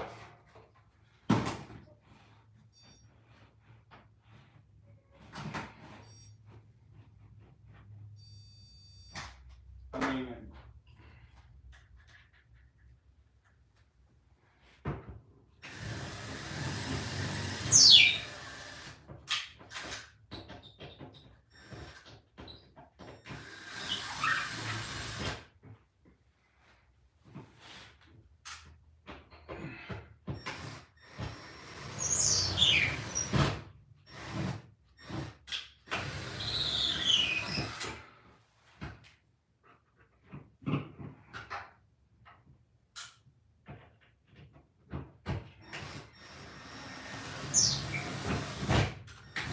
there ain't nothing there.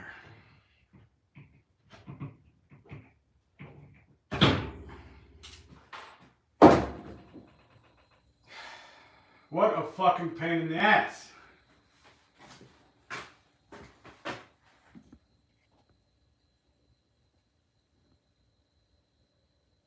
Dead rat in the wall. Use one of those magnetic stud finders. What the fuck do you think I'm doing?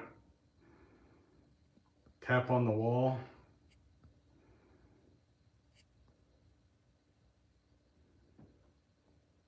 Yeah, knock on the wall. This stuff's too thick for that, you know.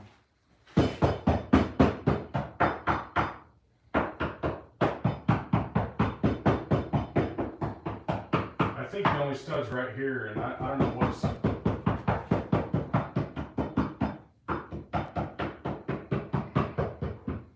I think they're on 24s. Yeah. They're on 24s because this has been boxed into the stud that's right here. So I'm just picking up some kind of weird anomalies in there. Now the thing is I can put a bracket here on this stud, which I don't like being so close, but I could put it right there on the shelf, and that's might be all I can do.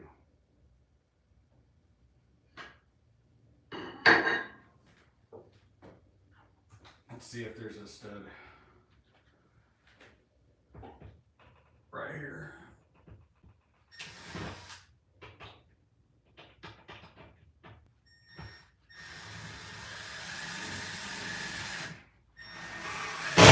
Yep. So what I'm gonna have to do is just put a few random ass drywall screws in here just for the sake of, you know, they don't really do shit, but they'll give a little bit of strength. Better than nothing.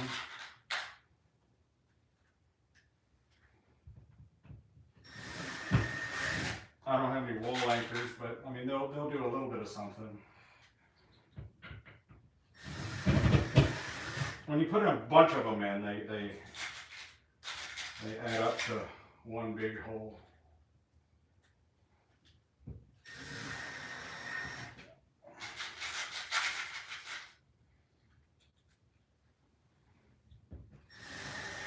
And then what I'm going to do, because this one's on there good.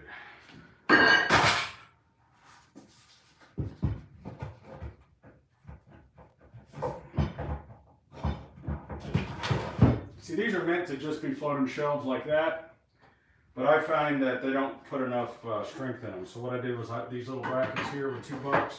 And what you do is when you put the screw in, you point it up. And then it will draw that bracket up. Watch this.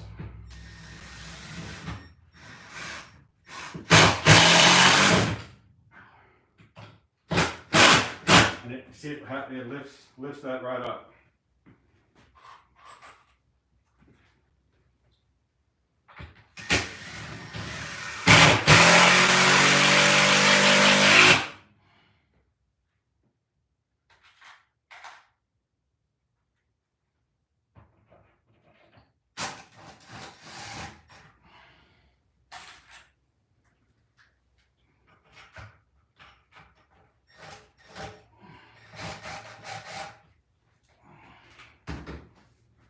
And then just for shits, I could put this one in on this side. Although I lost my stud marking here. Where is it? Is it right here?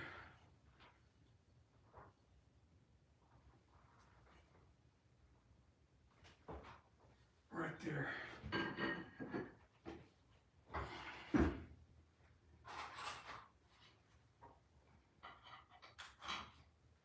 It doesn't really need it, but I'm going to put it in.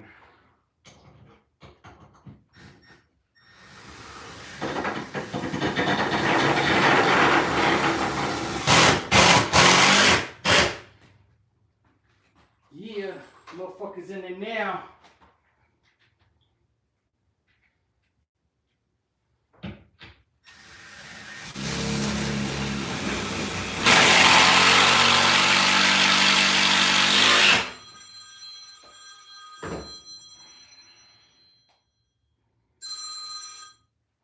Hello, it's Bob. How you doing, buddy? I'm over here at the house working. I come over here every day and do something.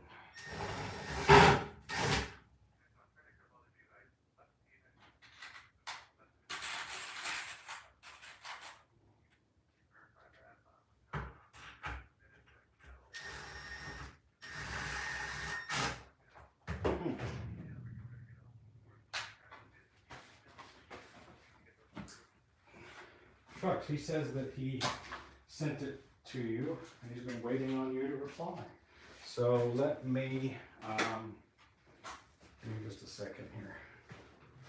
Let me get you his number. Hold on just a second here.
they had to come and replace the air conditioner where I was staying, and you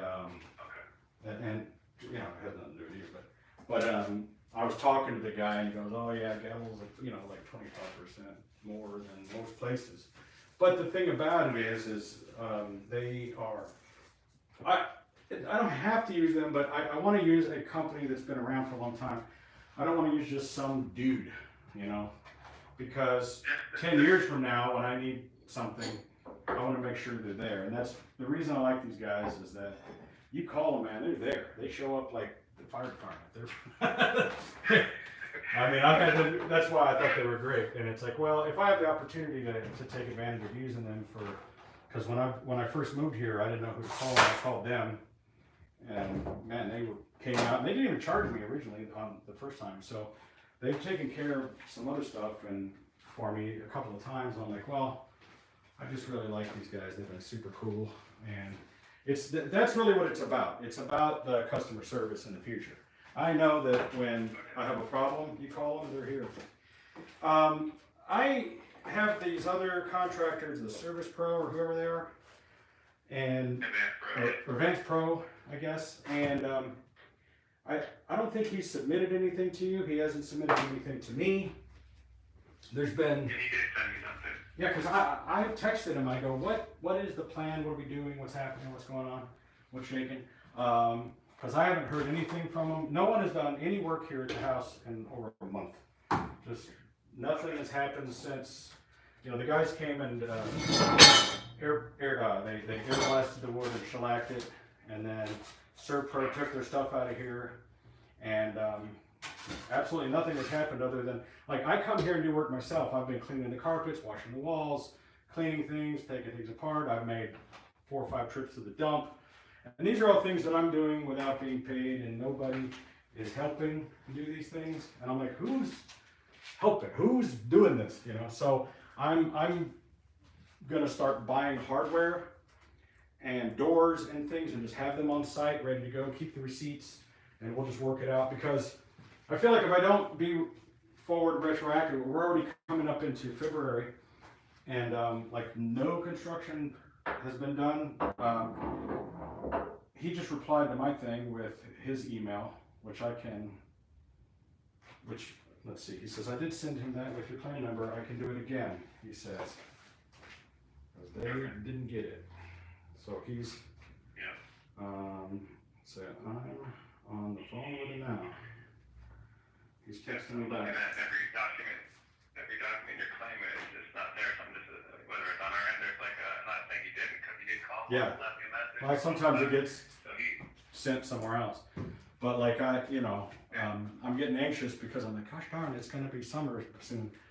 And maybe not soon, but like it's gonna be February here real quick, and nothing has been done in the house, absolutely nothing, other than what they ripped out, And I would have thought, well, they need to get over here and start ripping down the, one of the first things, not first thing, but they need to rip down all the burned metal on the back of the house so that they can rebuild the walls. But like, I still have plywood over my windows and doors, and I would have thought that those are things that could be done by window contractors. For instance, I still have all the giant holes in my roof.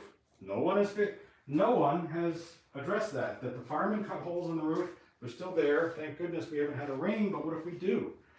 And so, like, I know there's a 60% chance. Yeah, and so I just can't seem to get, like, who's in charge? Who's going to do I need to call a roofer? And so then there's the process once of getting them to get paid through you, and that takes a couple of weeks.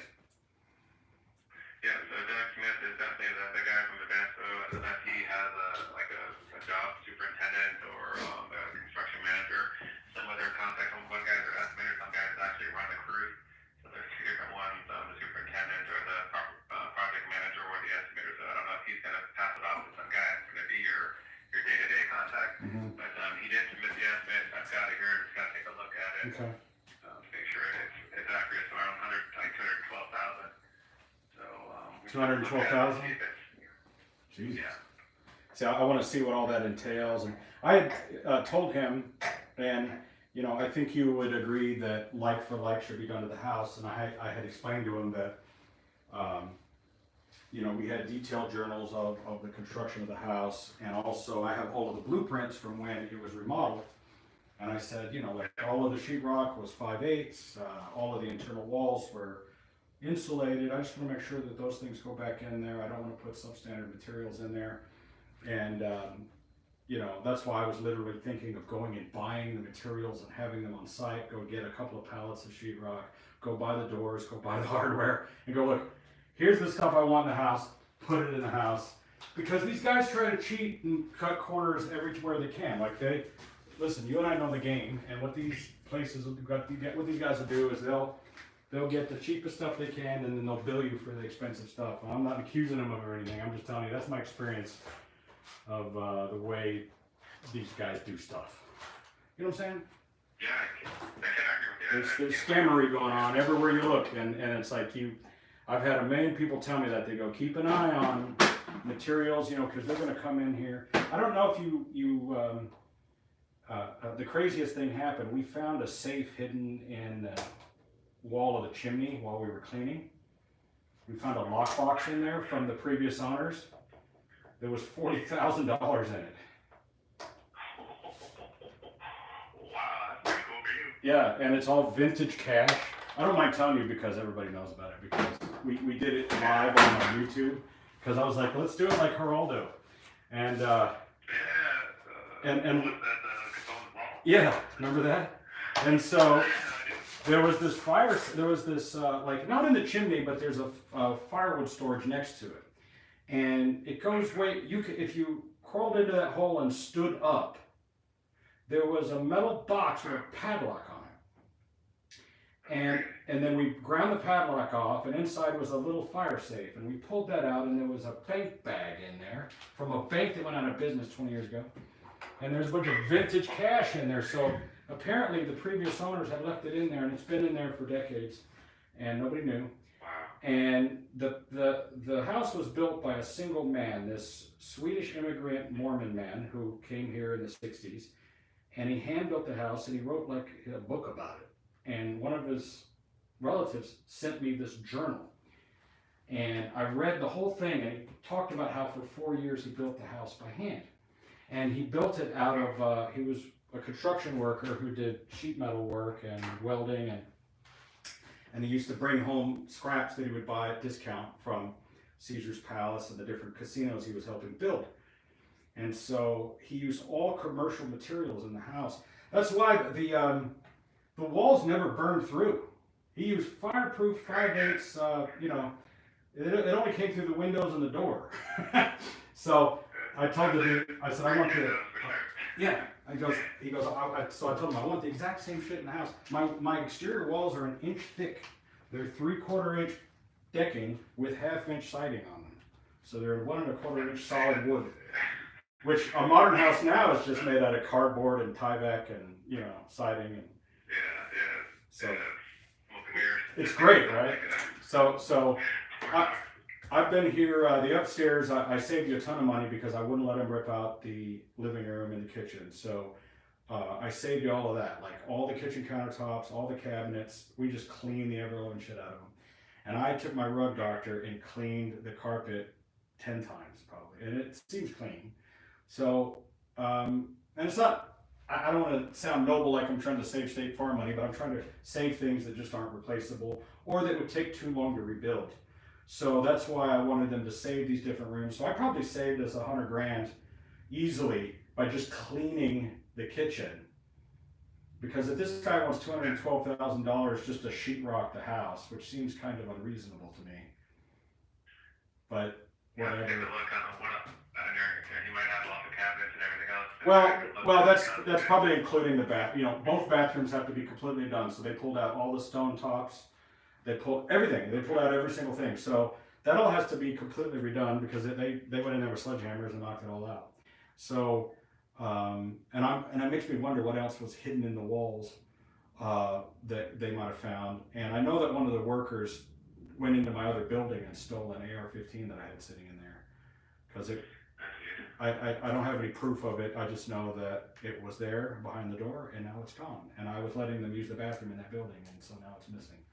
So like that was the that was either the first company or I'm pretty sure it was somebody from ServPro. They were regularly going into that back building and using the bathroom, and so I told them I didn't want them going back in there anymore. And I have no way of proving it. I don't have any film of it, so nothing I can do about it. And also the company that with that made the piece of equipment is going to offer me a settlement, and what they want to do is they're going to send me a contract soon, and we're going to forward that to your subrogation lawyer. Okay, do you get a hold of Gil or talk Yeah. to him just so we don't make sure we don't sign away anything that's different? Well, I emailed him about it. He said that to CC him on it, we have a clause in there that excludes the subrogation claim. So what they're going to give me will be a pain and suffering payment. The subrogation, they understand, will be completely separate. And it looks to me like, you guys have already spent about 100, I'd say, between the first company and ServPro. This guy wants 200. So I think you're going to be probably in the 300-400 range of reconstruction. And then personal property, would be another couple hundred. So, we're not going to hit my maximums for sure, but it's going to be over $500,000, I'm sure. And they understand, because I talked to them in detail that they understand that they're going to be paying that. So I was like, rather than me suing them for millions of dollars, I'll take this much lesser amount if you give it to me now. And part of that agreement is you don't give State Farm any guff. Just pay, don't argue their subrogation. So I said, in the long run, you're going to save millions of dollars, but because I already talked to a lawyer, and they go, well, it's going to take 2 to 3 years to do this lawsuit. And so they want to skip all that, and I want to skip all that. So I said, look, I'm not greedy. I'll take a little bit, the small amount that I consider small compared to what I think we could get. And it'll just help me out a little and get me out of the hole. And that way I'll leave the situation debt-free and the house will be put back together. So I'm trying to save as much stuff as I can, and I'm keeping all the receipts, and I just spent like $500 having all my shirts cleaned. They charge $125 per jacket. How about that? Yeah. So, and some of the jackets they wouldn't clean. All my leather jackets, I cleaned them myself. So I saved you $1,000 worth of jackets because I just took them out back, hosed them off, wiped them down, and then I used like leather cleaner and cleaned them because the cleaning place refused to take them. I mean, I don't know. I know you don't care about this stuff, but it's like, it's not your money, it's not our money, but it's like, if State Farm's listening, I've saved you at least a couple $100,000 already. So I'm trying to, but it's really not about, and I don't mean this in a mean way. It's not about the money. It's about, I'm just trying to get things done. It's like, I just want my things back, and I just want to be back in my house again. And coming over here every day just gives me some kind of peace, because just being on my property makes me sane, because it's just, so, on that note, that's why I want to get things done. And so if the estimate is too high from Gettle, what do you propose? Will you try to negotiate the price with them, or will we be forced to use a different company? I'll have to see what they can do, like I said, because they don't owe me anything, and like I said, they see me as an insurance company in deep pocket, so I'm not like an individual like you, where they would make some benefits that they see me as a checkbook. So that's where they say there's really not much to negotiate with me, because we don't really use them very often. There's no economies of scale. It's like, hey, this is the bill. Well, I've talked to other air conditioning guys, and they go, yeah, that's high. Because they were like, well, we have to do both systems. We have to do a full tear out of that thing upstairs, which means we're going to have to cut walls and to get it out. And, I thought the upstairs system was going to be okay, but after I inspected it, we cleaned it, and then I turned it on, and it blew soot in my face, like in my eyes, and blew soot everywhere. And I had to clean up again. I go, that was a bad idea. I thought that it was fine, right? Because we cleaned all the filters, and I go, oh, it's fine. And I said, let's just try it and turn the fan on. That was a mistake. I had to re-clean the living room and everything because it blew black shit everywhere. I go, oh man, this thing is roasted. They go, yeah, you got to replace all your ducting and take out both of these systems inside and out. And that's a huge job, because it's basically a new build construction, but first we have to do a tear out. And I'm like, and he goes, that's like $25,000 a piece. I'm like, are you kidding me? But, really? We have another company that's like all Mormon guys. They're really good. Mm-hmm. Lin Air, LINAIR. Okay. Maybe you heard how they found it. They'll do free estimates. They'll take a look at the system. They're all the Johnson brothers, like this whole Okay. family, the dad Ed, and there's a big LDS family that's like as honest as the day is long, and they'll say, yeah, we could do it for this, hanging around like forever in Las Vegas, and they're not going anywhere because the kids are still in their 20s and 30s or one in their 40s, so they're going to be here for service and needs for a long time. Are you in the church? So, like, to me, that would be. No, I'm Catholic, so I'm not Mormon now. No, yeah. Well, I'm not either, but I've learned so much about him, through this guy that built this house, and it's like part of their culture to like blog or diary. Yeah, they're craftsmen, and they're like like my boss, he's LDS, and so I've learned a lot just by talking to him. Oh yeah. Yeah, I'm not Mormon. No, but when I came here and they said the guy that built this house was a Swedish immigrant Mormon who built the place by hand, and I go, I'll take it. It's like, that's all he had to say. I'll take it. Like when I read his journal, he goes, normally you have 12-inch footings. I did 20-inch footings. Normally you do, 16-inch studs. I did 8-inch studs. He just talked about how he did everything times and a half. You look at my roof. My whole roof is 3/4-inch decking. Like, there's no OSB. And he told a story about how he clad the house with, there used to be a grocery store called Vegas Village, which was Mormon owned. And they took out all their shelves, which were made out of 3/4 decking, and they were 2 feet by like 6 feet or planks, right? They gave them all to him, and that's what he used to clad the house. So now that I could see the other side of the walls, you could see these planks, and that's what he clad the whole house with, and then he put the siding on there for visuals, so that's why it's an inch thick of solid hardwood. And there's no, of course, I didn't have OSB back then, but the 4x4s and the stuff he did. I look at the place, I go, the place is built like a tank. Yeah, and I just want to make sure it goes back the same way it was, and I have so much respect for what he did, and I don't want them coming in and just putting 1/2-inch shit rock with no insulation and hollow doors. I'm like, no. So that's why I was like, I'll just go buy all the materials and put it here under a tarp if I have to, because I'm shopping for doors,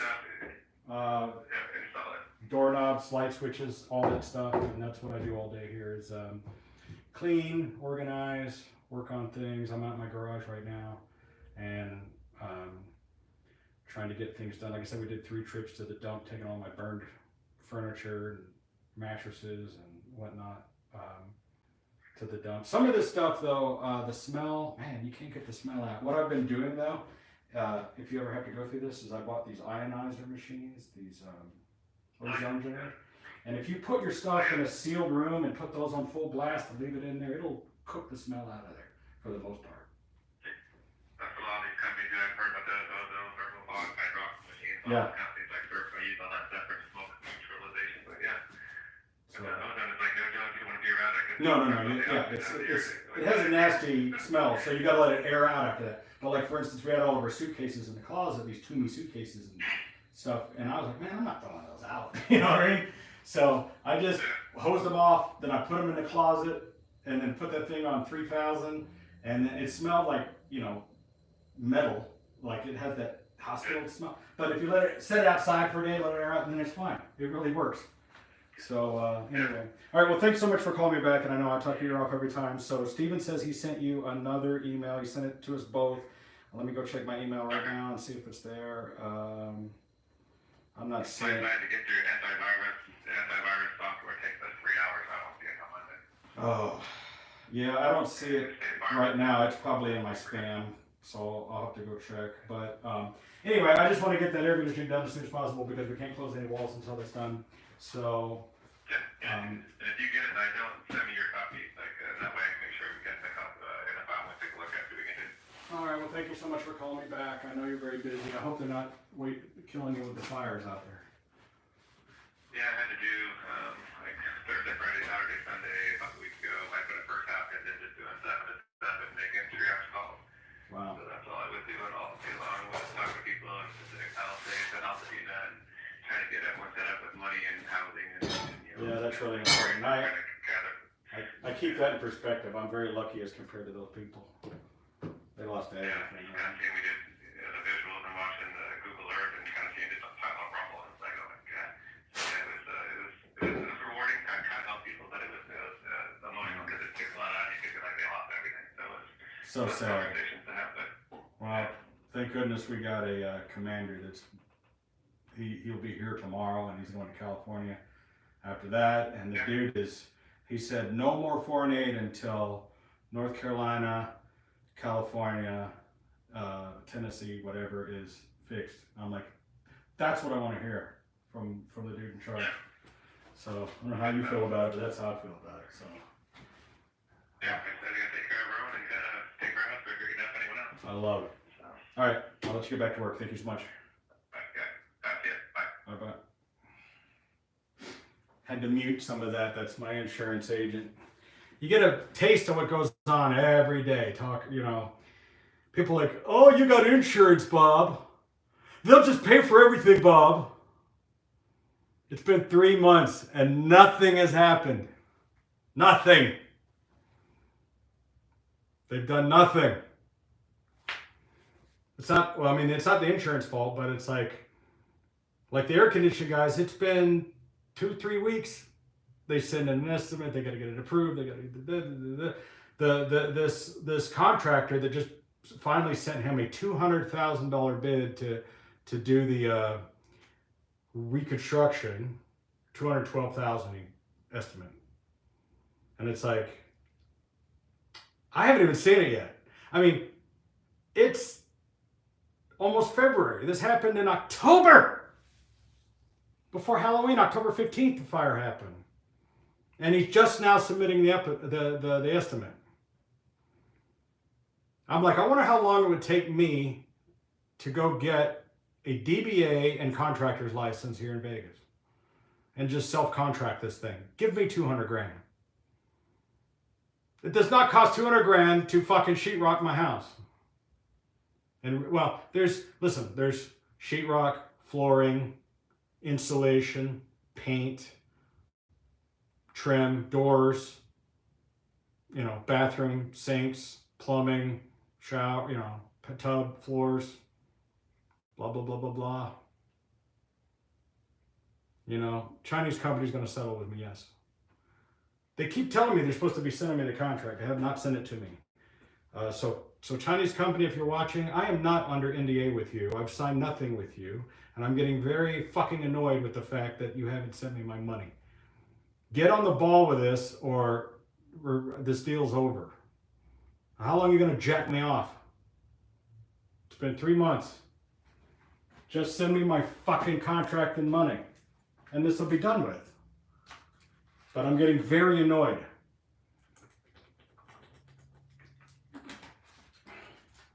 I don't know why these wheels move so slowly.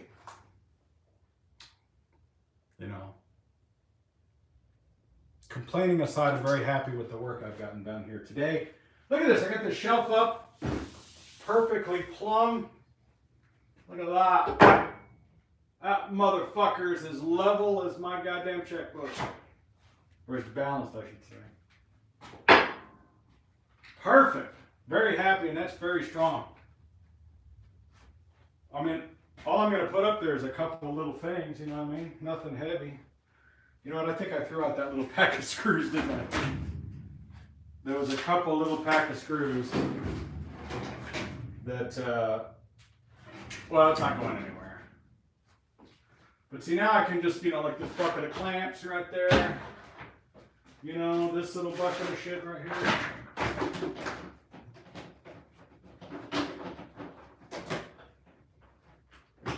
I've got a ton of these clear buckets. Look at that. I'm very happy with it. Now it's not on the table. I can see what's in the bucket.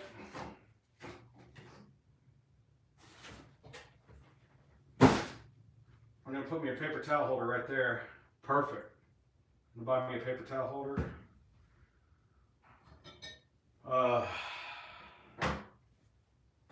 I love it. I was going to put these on the doors out there.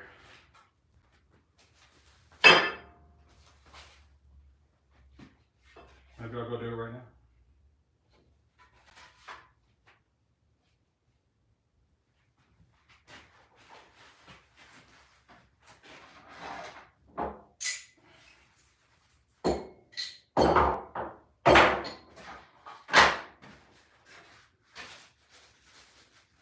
There's times that I just, I want to just break down crying. And then other times I'm totally elated, if that makes sense. Huh, not sure what these go to.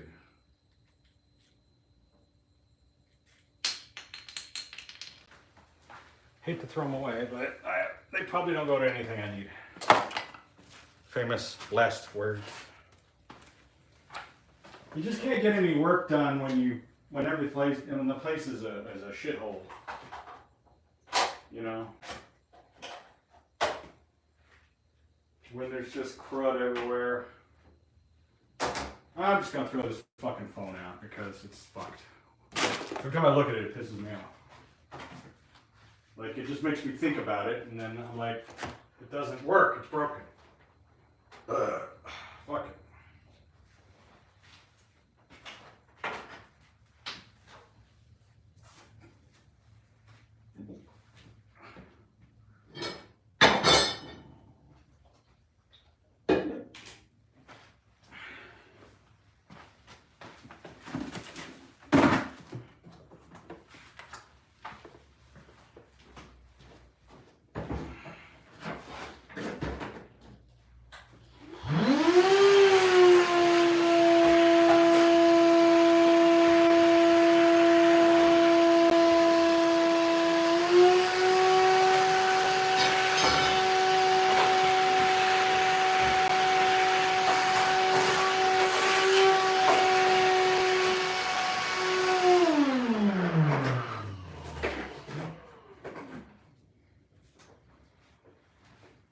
Clean this floor.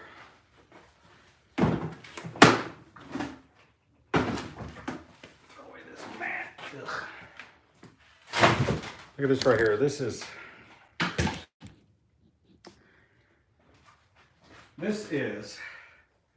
just sitting on the shelf. I wonder if I could put it up there. I wonder if that's a good place for it. I don't know. This is real. And I need to clean it, but I need to clean it carefully because it's autographed. This is one of the real ones. This is an actual fucking thing. And I know you're gonna go like, no way, Bob. Yes, way. I'm gonna try to do this carefully. This came from Universal Studios. The reason it's signed by Christopher Lloyd is because I let them borrow it for a photo shoot, and with Christopher Lloyd, and I said, hey, sign it before you send it back, which I shouldn't have done because now it's been fucked with, but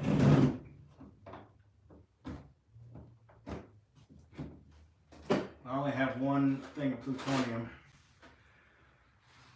in here.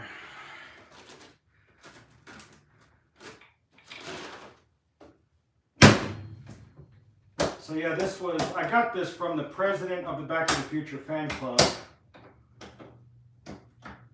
I wonder, it's too big for the shelf, but I wonder if I stick it up there. How it would sit. I mean, it's okay. You can see it there. I stuck it up here. I don't like the way that looks. It's not that heavy. I just don't want it on the floor. But yeah, the president of the Back to the Future fan club sold me that years and years ago.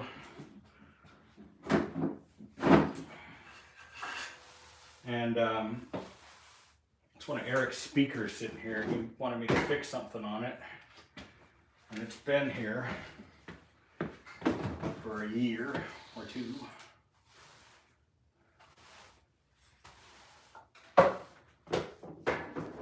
And so, anyway, I have amazing shit like that all over the place that needs, and I was just like, well, I gotta put it somewhere, and I just stuck it there. Yeah, this is the real thing. And it should probably be in a museum.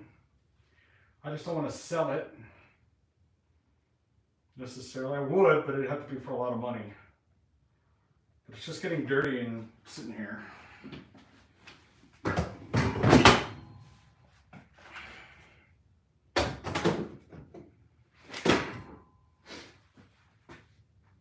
I have amazing shit like that. Just like if I, this clock is wrong. What time is it? It's, yeah, clock is wrong.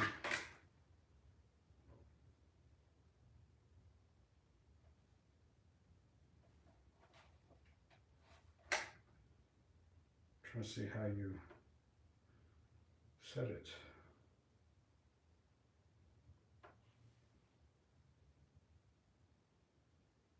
Doesn't have a set button.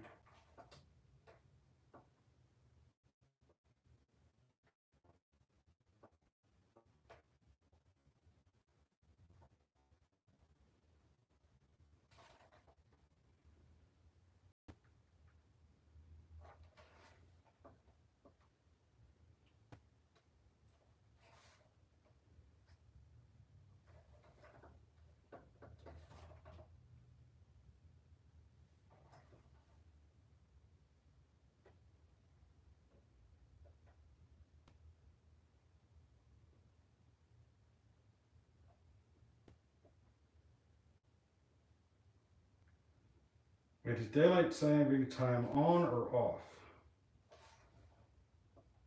I guess on.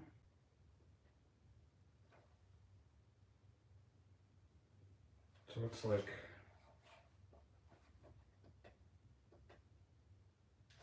alright. I'm too stupid.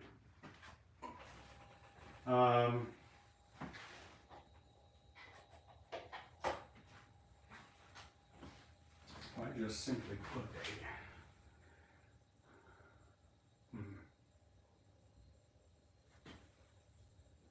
a screw.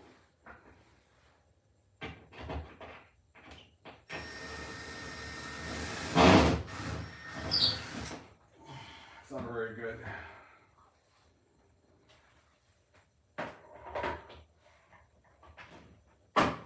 Close enough. Now, I just cleared up a tiny bit more shelf space by now putting that clock there. It's the little things. My plutonium chamber, I guess I'll put it back over here. A lot of progress made today. I'm very happy with myself. I mean, look at this. And I've been wanting to do some kind of like decorations, you know. I've got a lot of things I can hang up for decorations. You know, there's not too much I can really hang up, but you know, I could put little decorations here and there. Just little stuff, little things.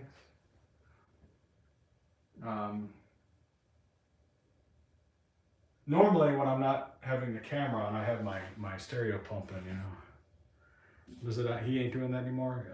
What is it? Would look good if you build a Ghostbuster firehouse. I'm not doing that anymore. I'm not doing it. State Farm tried to have me for repairs in my car when the policyholder rear-ended me. Don't disturb me when I'm cleaning my room, Officer Doofy. I don't know. I am worried about what the Chinese company going out of business or something of that nature. You know, I'm like, I wonder if they're stalling me because they don't have any money. You know what I'm saying?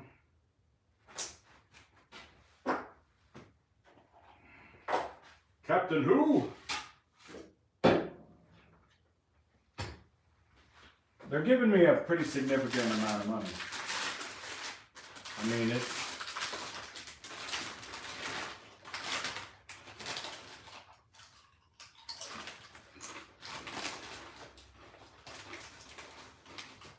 it's more than $1, it's less than $1 million.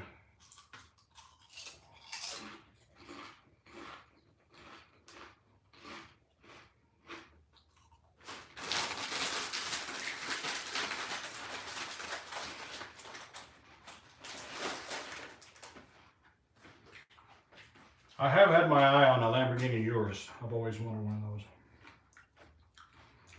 A used one. You can get a used Lamborghini Urus for about 150 grand. I was like, that would be pretty nice. It's better than the Maserati. 700 horsepower. I have the fake Lamborghini.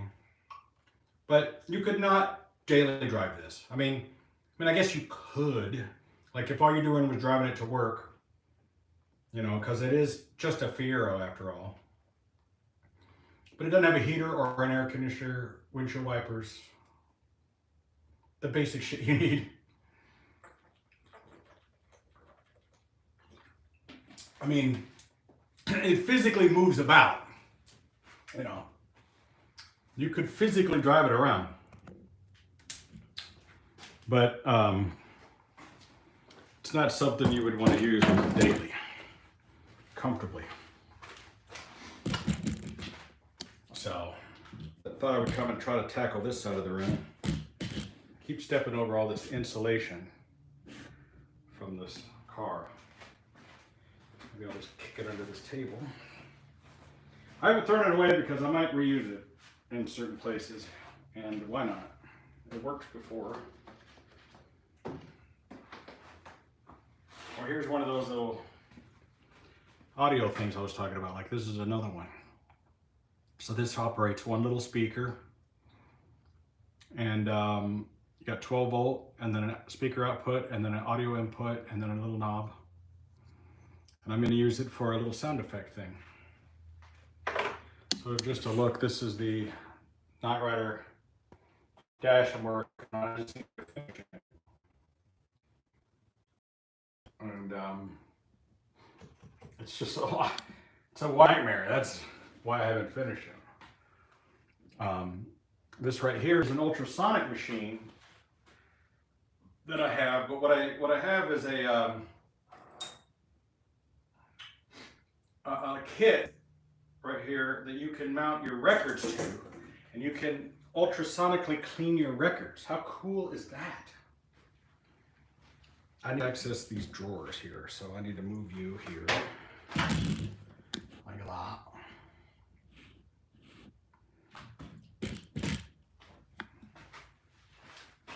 Because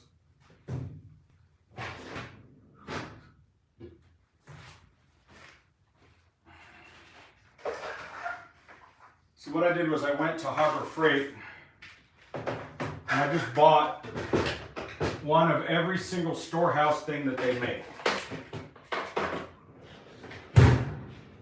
You know, the little storehouse kits, right? These things. And I bought, you know, literally one of every single thing they make.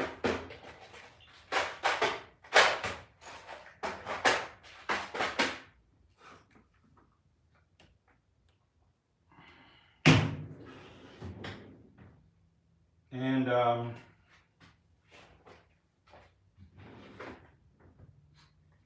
some of them I have doubles of or more.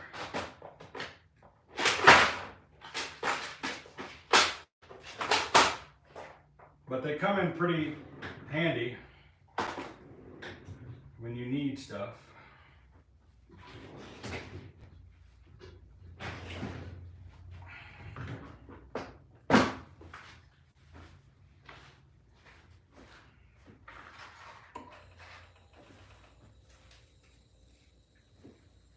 Because they do.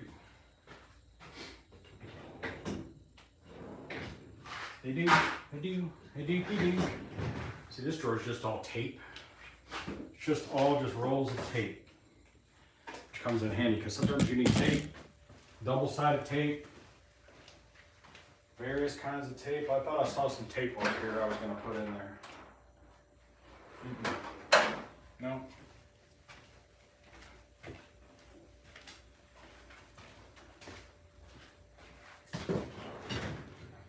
And this one is all just heat shrink.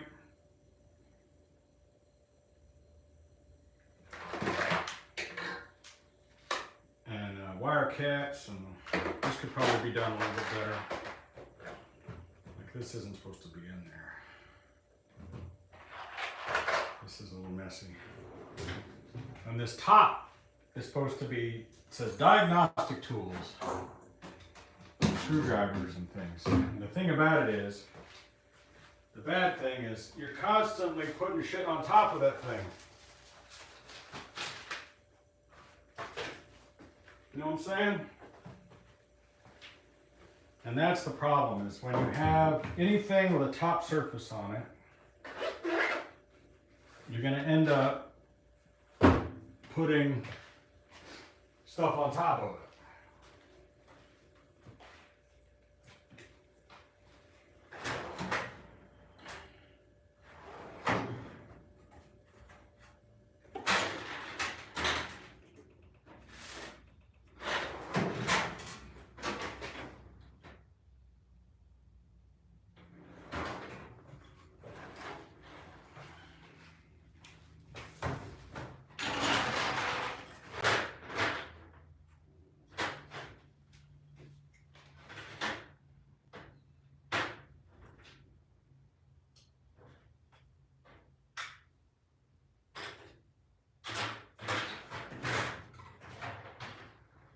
Here's a bunch of glues and things.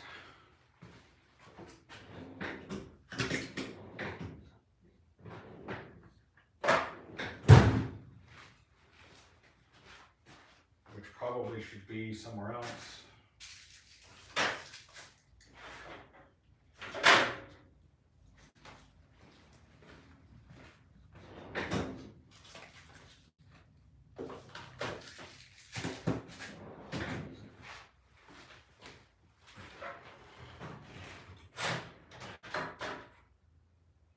Ooh, a knife sharpener.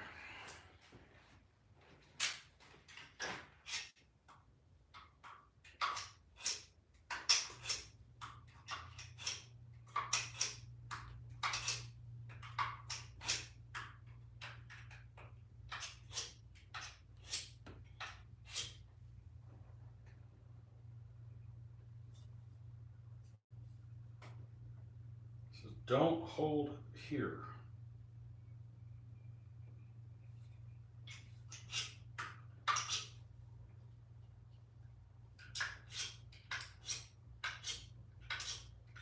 This doesn't work with a foot.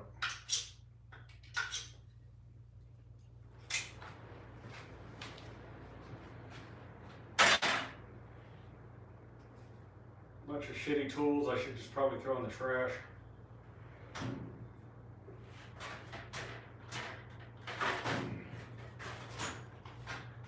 Zip ties.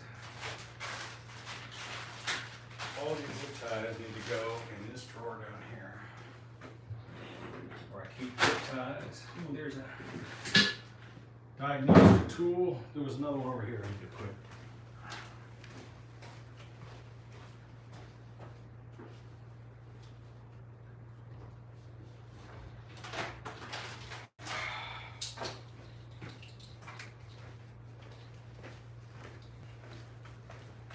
This is called a power probe.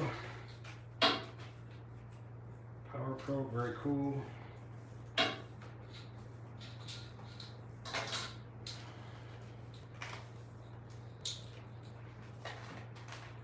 in very handy when you need one.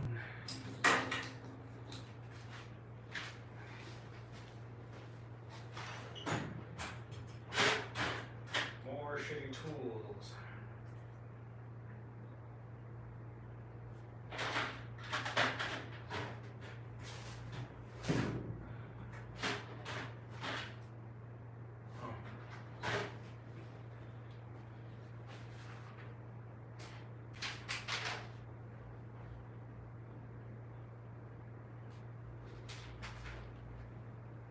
I need to get this area under control.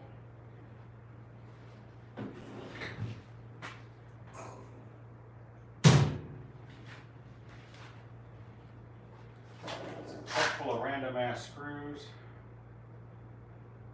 Not sure where those came out of.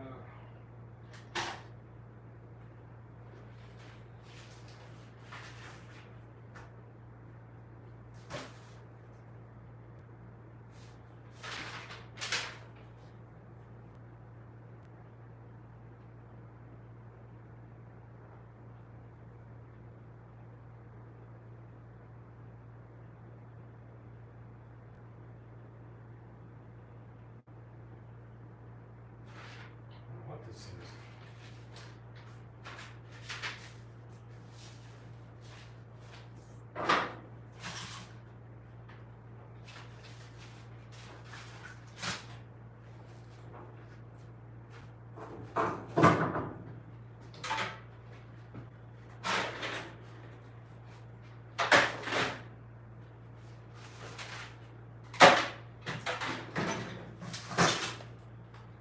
Another cheap random ass meter.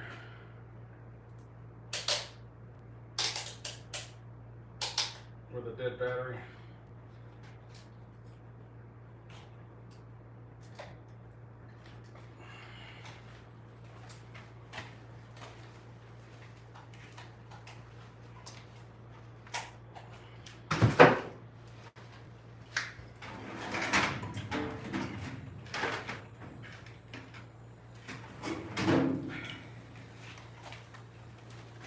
Now you guys see what I do all day. What does Bob do all day?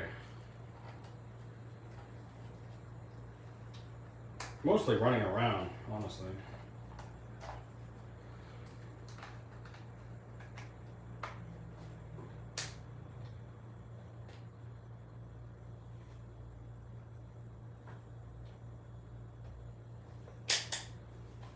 What a piece of shit. Got these fucking rags everywhere.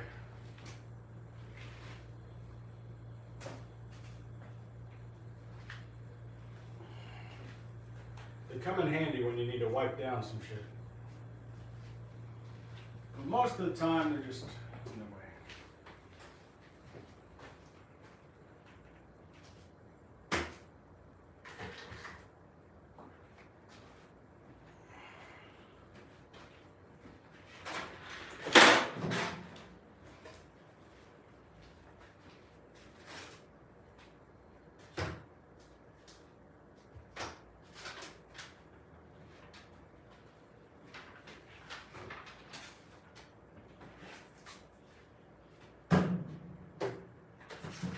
The sandpaper and file was all part of when I was working on the Rolls Royce.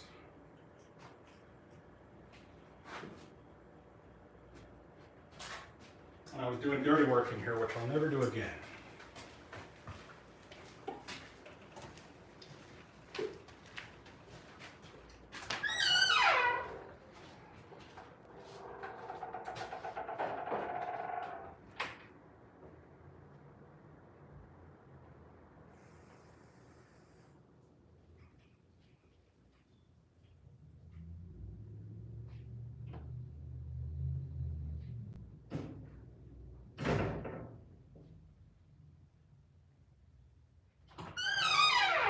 Wow, it is cold outside.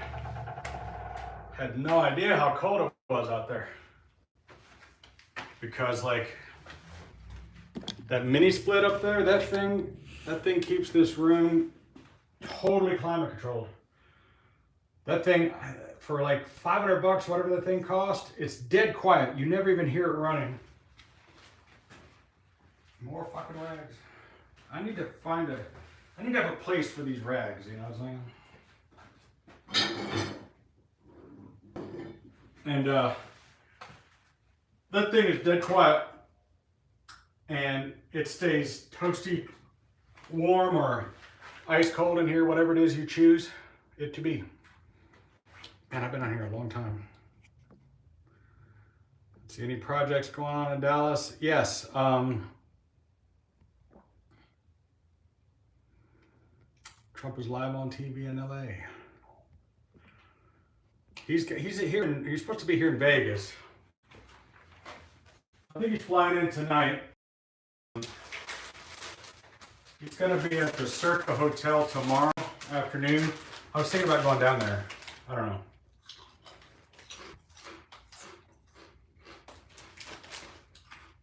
It's a whole different thing now that he's president. Probably more security. I mean, I've already met him, got a picture, so, you know. It's a lot of work to go downtown, park, walk in there, stand in line. These are IKEA chips. Are they made in Sweden?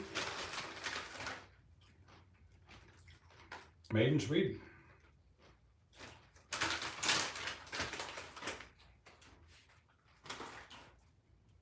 IKEA of Sweden.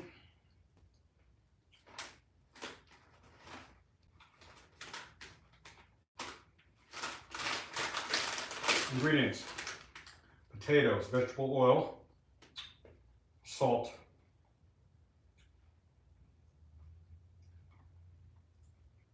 produced for IKEA of Sweden, Alnult, Sweden. The Mormon guy that built this house was from Sweden.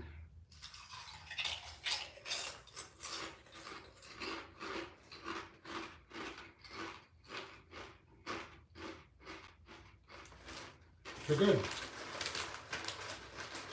Just goes to show you, we could change things in this country.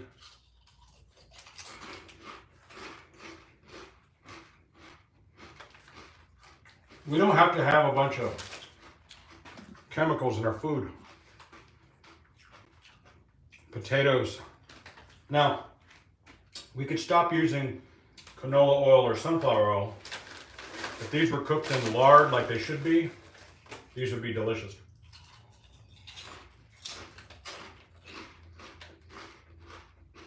Or peanut oil. But canola is not an oil. It's not a thing. It's some shit that's made up. It's not good for you.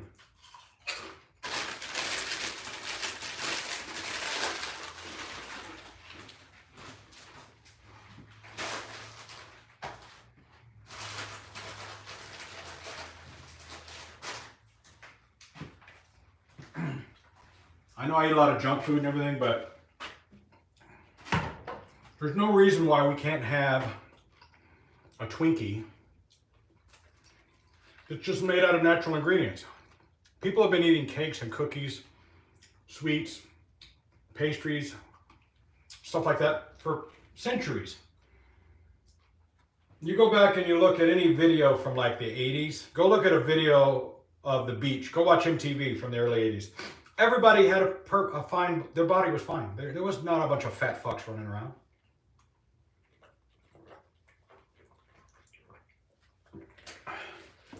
The 80s and 90s, you know, after that, everything changed. They stopped cooking in lard. They started using these oils. I mean, I was eating candy bars. I was eating Hostess cupcakes. I was eating a Snicker. I was drinking Cokes with real sugar in them. You know what I mean? And nobody was fat, really. It was a big deal to be a little fat. You remember the Goonies? Like, Chunk really wasn't that fat compared to kids today.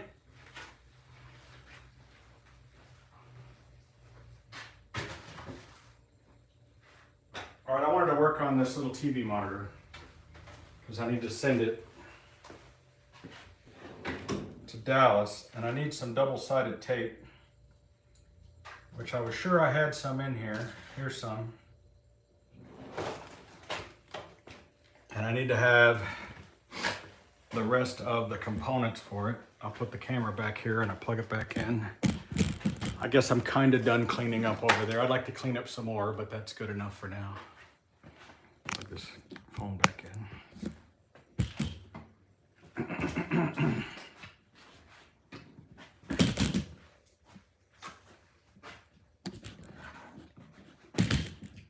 This is a little double monitor, LCD monitor that replaces the original screens that goes in the Night Rider dash. We have a Night Rider that we're building in Dallas right now.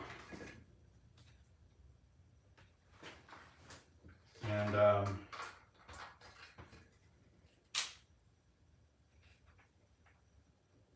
it's an easy way to do this. You just take a couple of pieces of this tape.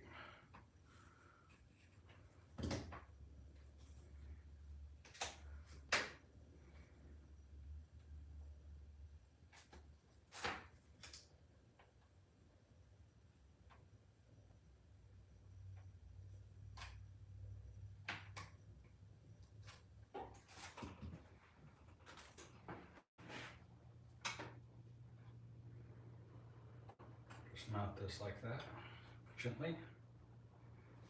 Oh, I forgot I got some IKEA cookies when I went to IKEA. Cookies with raspberry flavored filling.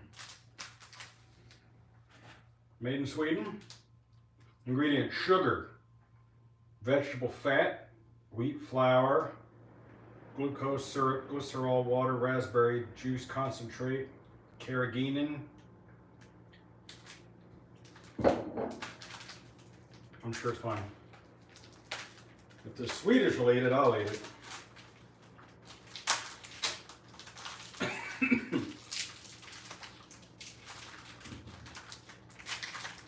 Not too many.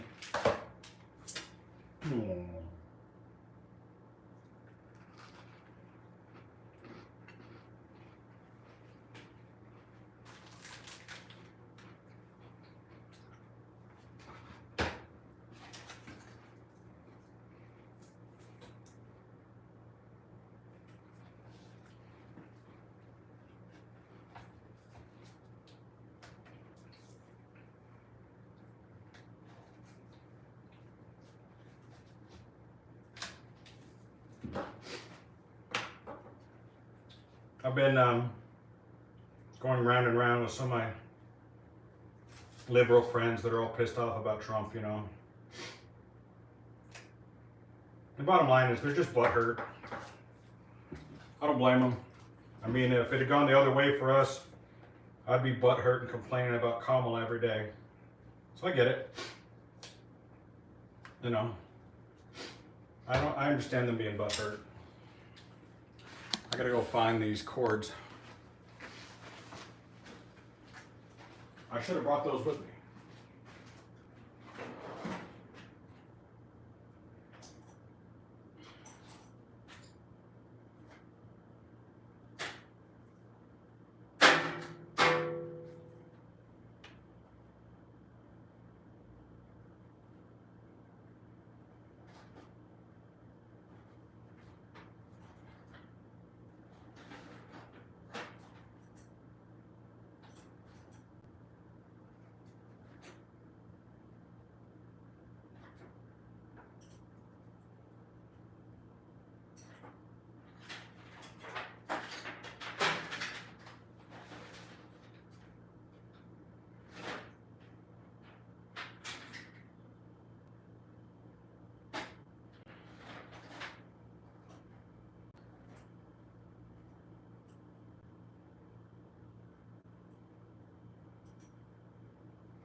Not sure which of these is which.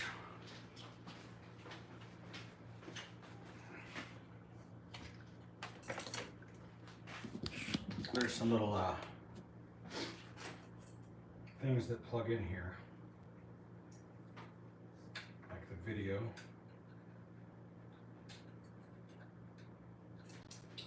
You're not gonna believe it, but I actually had the instructions to these, and I just threw them away. You pull them out of the trash.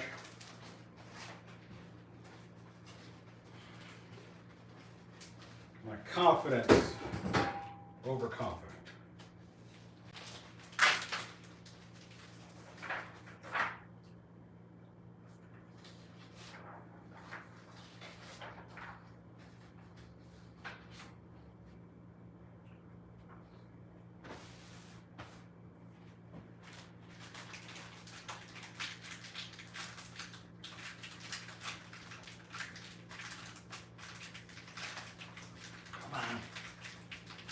Come on, give me the cookie.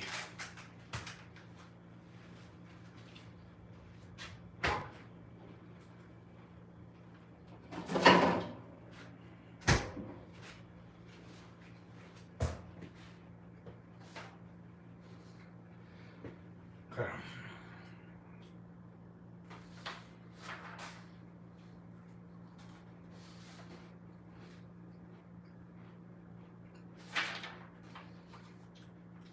It shows me a goddamn picture of what I already have here, but didn't say which one plugs into which.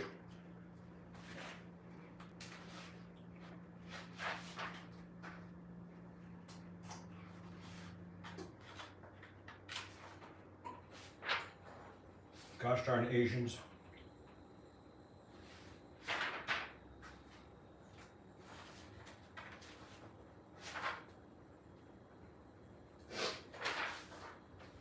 What am I supposed to do with this?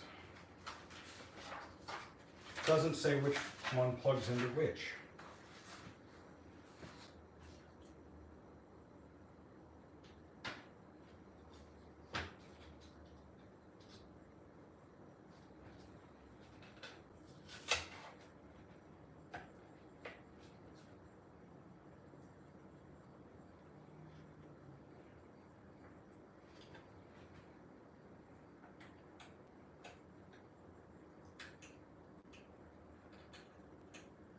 The problem is I'm pretty sure this power plug will plug into both this side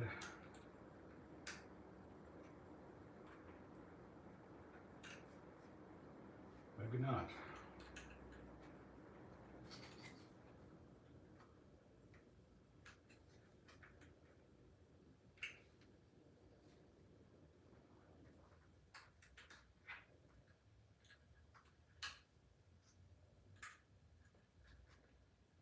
Yeah, it plugs into there.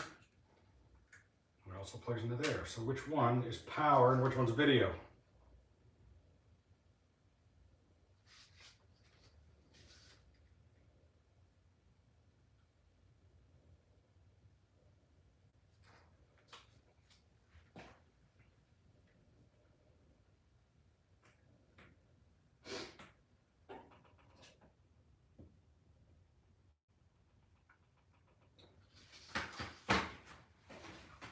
You're not helping.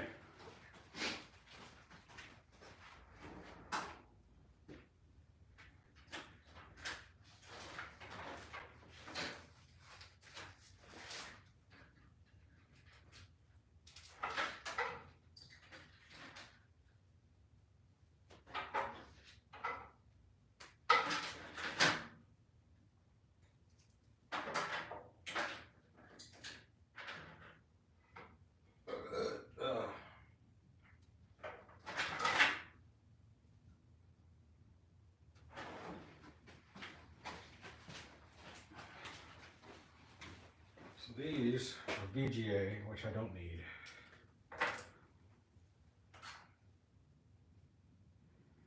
And this is for the controller.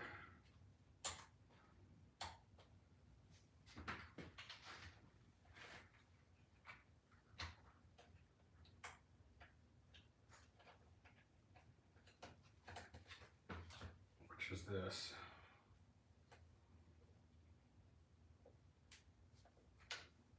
Which I don't need.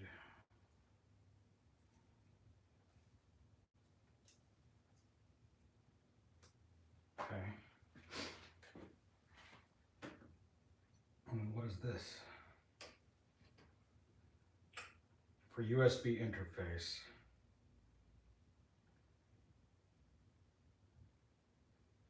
Which I'm not using.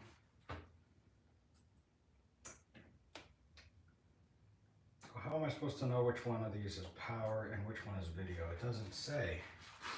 It doesn't show.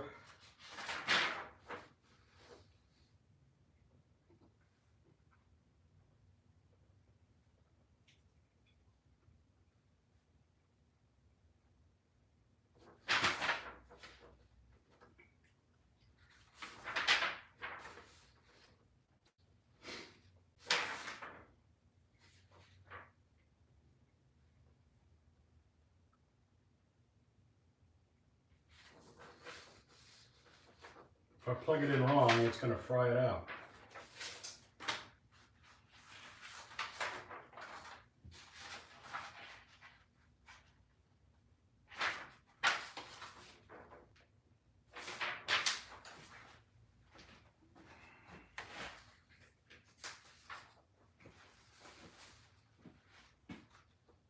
And this diagram doesn't show you either.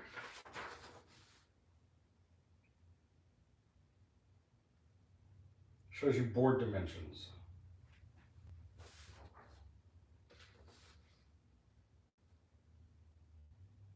Okay, maybe this tells me. It's in Chinese.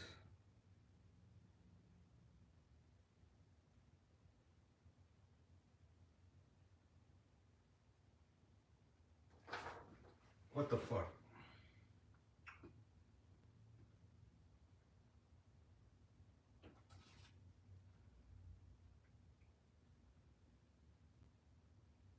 Well, it looks like this side is power.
This should light it up.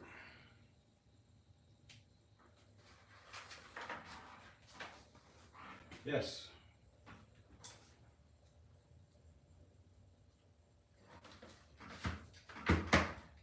No sink.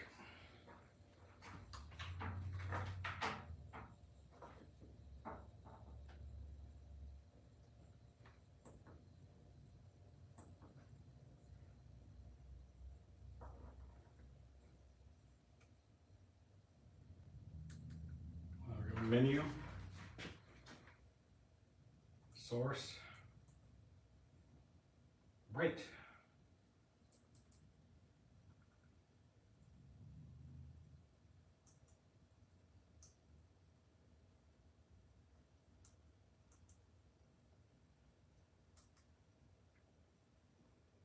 Volume, well, there's no speaker, so.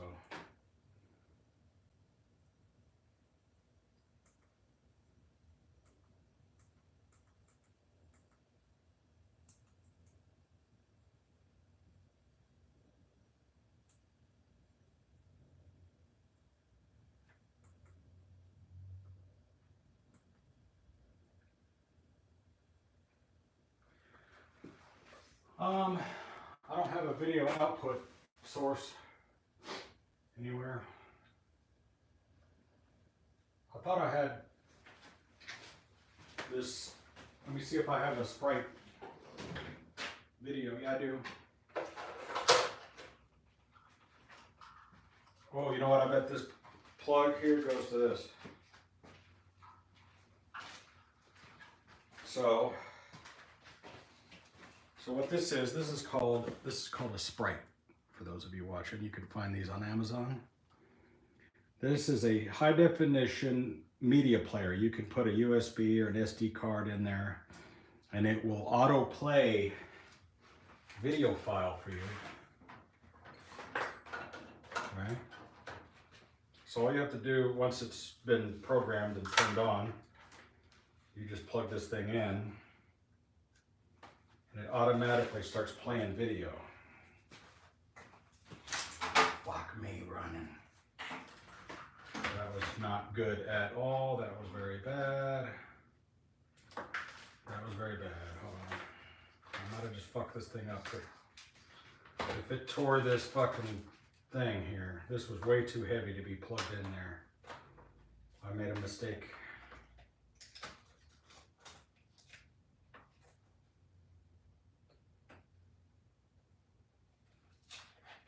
This tape is not strong enough for what I just did. I need some real VHB. I hope it didn't tear this ribbon. Because if it did, it's fucked.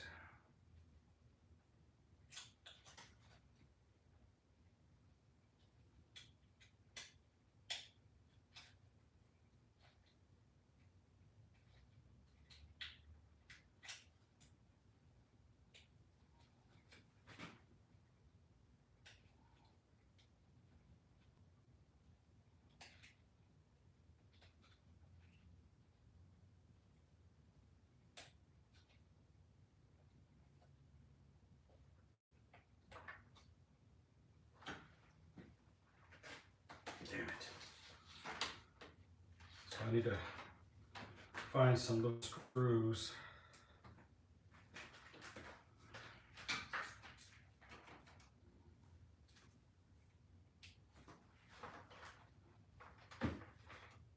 Okay, it's working. It's upside down, but it's working.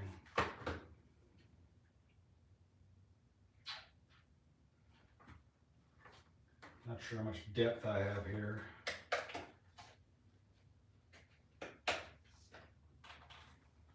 Not very much.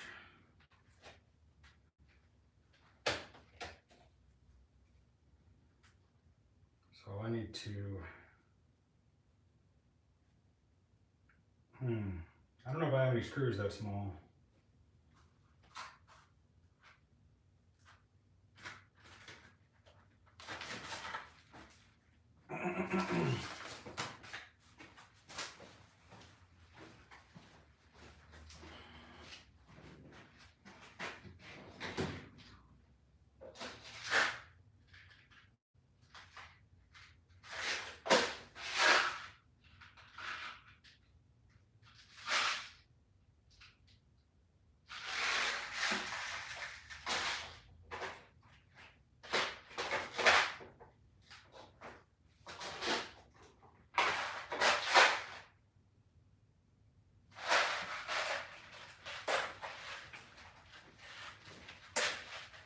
These might be small.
Like a little, that, even that tiny screw is too big.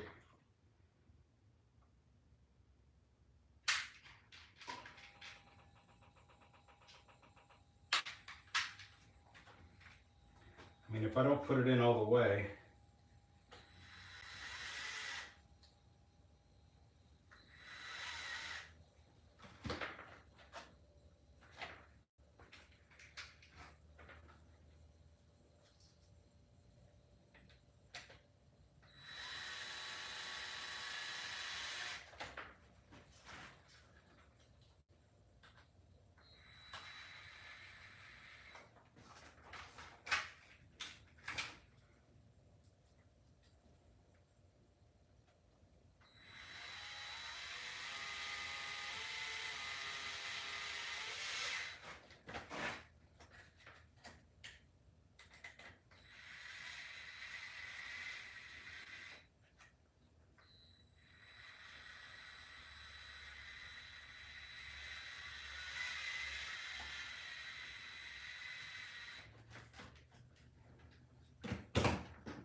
Just a little bit. Little dab do you.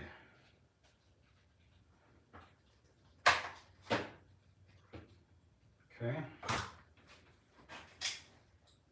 And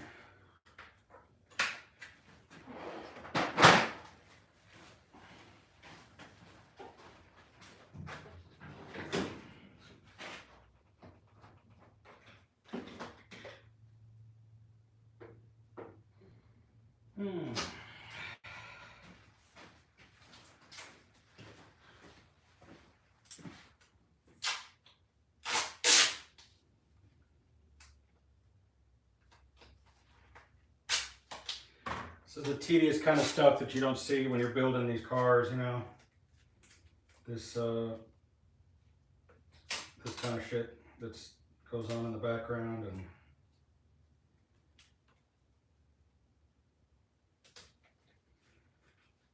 I'm just gonna put some tape to secure. I don't know if you can see what I'm doing here.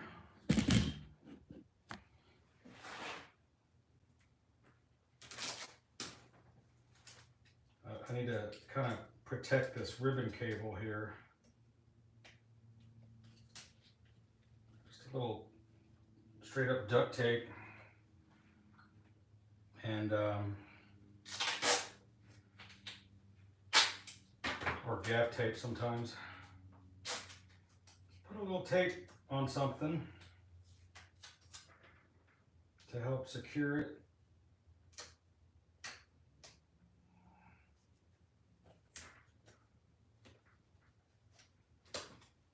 Keep it from moving around.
So, there we go. This is more secured now. I don't know if you can see what's happening on this video screen. And I don't know if I can change the perspective here. Let me look here. That's power. That's menu.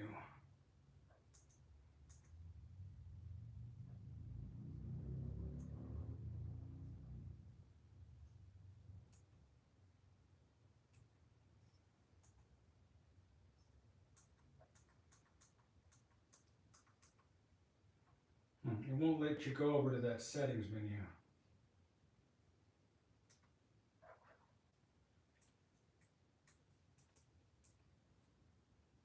Let you change the source. Let you turn it on and off. So honestly, once I've got this set, but I'd like that to go full screen. And really, that might be due to the sprite settings. And somewhere around here is the remote for that. And it might be this right here. Let's see. Setup. Yep. So, language, video output mode. Enter. So NTSC.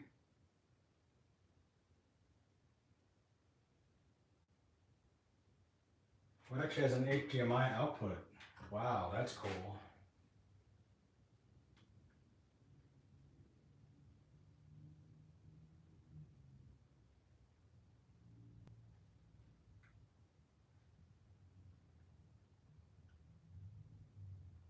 Play mode.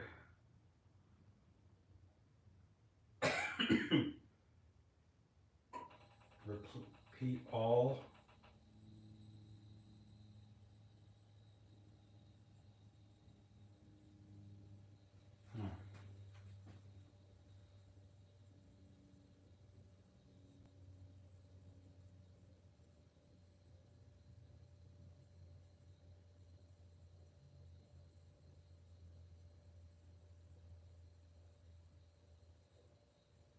It doesn't let you change the perspective, I don't think.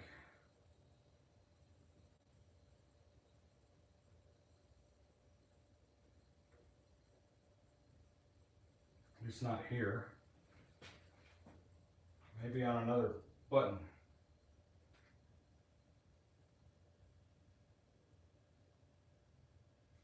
TV mode.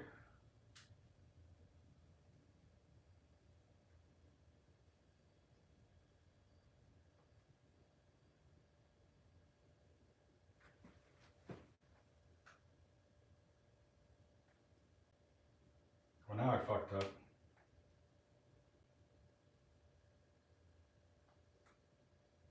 Okay.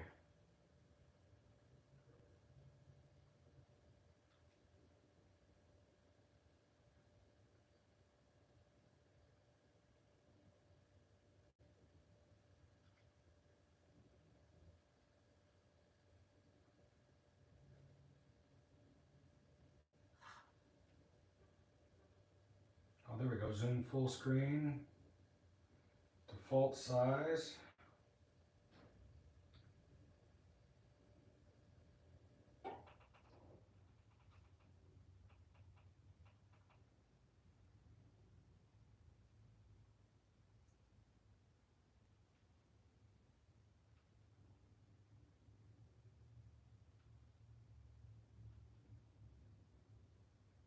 I don't know. Let's see. We'll have to wait. You can't see what's going on here on the screen, can you? Turn this off.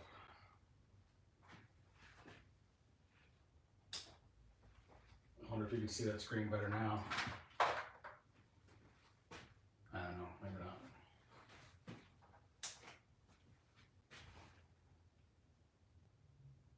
That's just called full screen.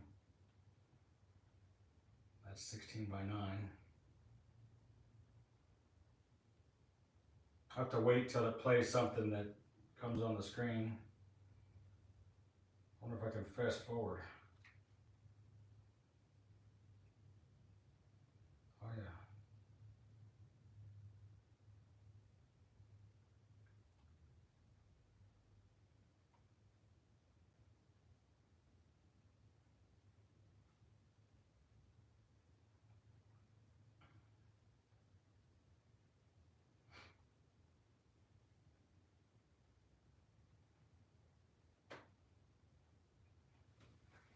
It's pretty cool.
Looks pretty cool.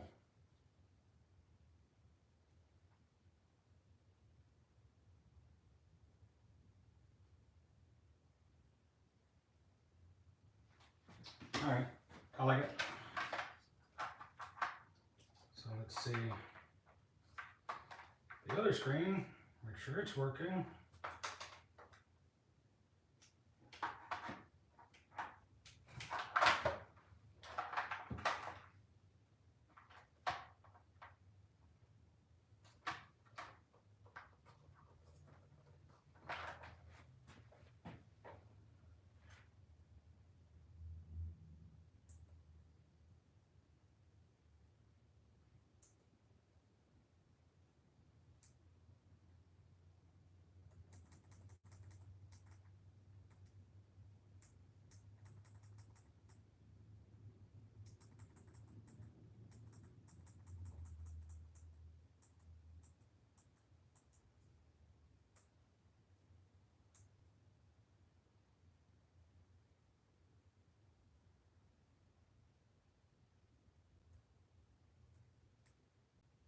Looks good.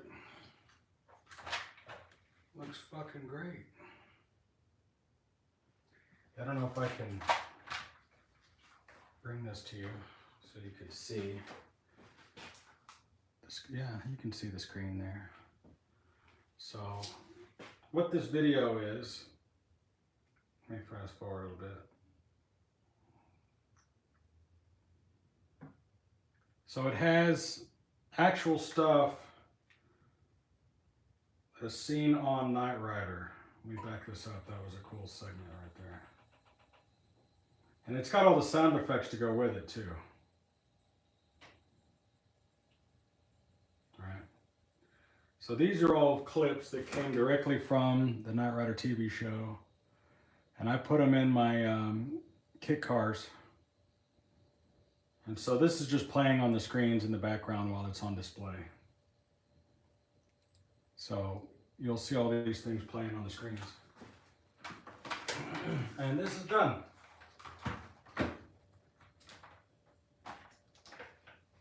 How about that? How about that? Catch me outside.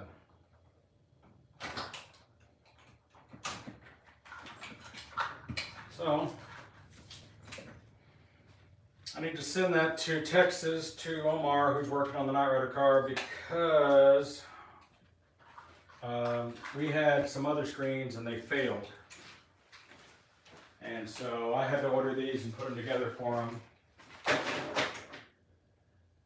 They know how to do certain kinds of assembly. They know how to do a lot of shit, right? They're pretty good guys, they're pretty smart, but they're not as smart as me. I mean, there's no other way I could say it, Bubba. I'm pretty fucking smart. They're okay, but they can't do what I do.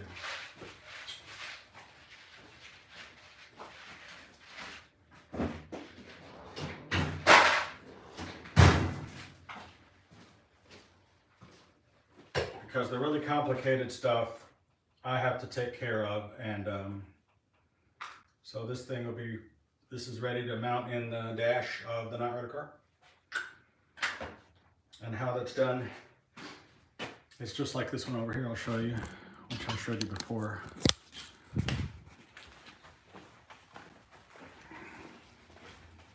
So this one I've already built up. And what I've done is I mounted those little controllers right here. So I'll be able to reach up under the dash and get to those if I ever need to. But see how cleanly these are mounted? And this is going to tie in. This is a sound effects and video module that's actually going to tie into this. So this will be the scanner, of course. You recognize it as the kit scanner. This shouldn't be there.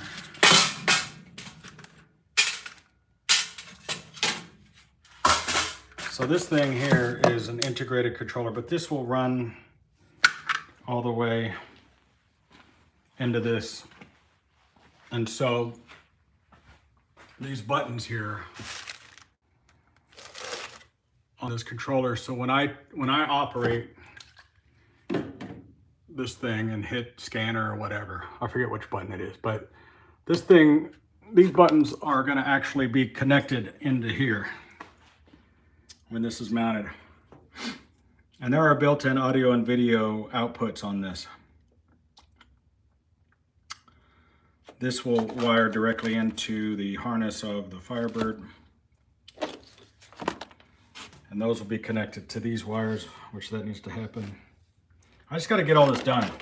I need this countdown mounted in there. And all of these gauges will be functional. On the other side of here are the actual gauges. Headlight switch, dimmer there. These screens, these power buttons, all this has to be wired. This is going to be mounted probably right here. There's going to be other things mounted here. This is part of a remote. This little audio thing will probably get mounted like right there or something like that, hidden underneath. These are air conditioning vents. I wonder who that is. Probably Eric. Oh, it's somebody else. So, I'll tell you a little story. This dude called me. I'm kind of being a dick to him. But, and he doesn't deserve it. He's a nice guy. I like him a lot, actually. So I feel bad about it. Sometimes in life, though, you have to be a dick. So the guy's contacted me because he wants to rent my DeLorean time machine that's in Dallas that I have for sale. That's a car that's for sale for $150,000. And he goes, hey, can I borrow the car for my birthday party, bring it to the movie theater? I said, look, you know, we get $1,500 a day for the car. I go, but you know, we're kind of friendly and everything. You want to make me an offer? Give me a reasonable offer and I'll make you a deal on the car and maybe I'll see if I can't get it done for you. He says, how about $200? And I'm like, really? I mean, in today's world, $200, you know, really? $200? That's what you're going to offer me, $200? And so, something I've learned, something Eric taught me, he goes, Bob, no response is a response. No response is a response. I go, you know, that's very true.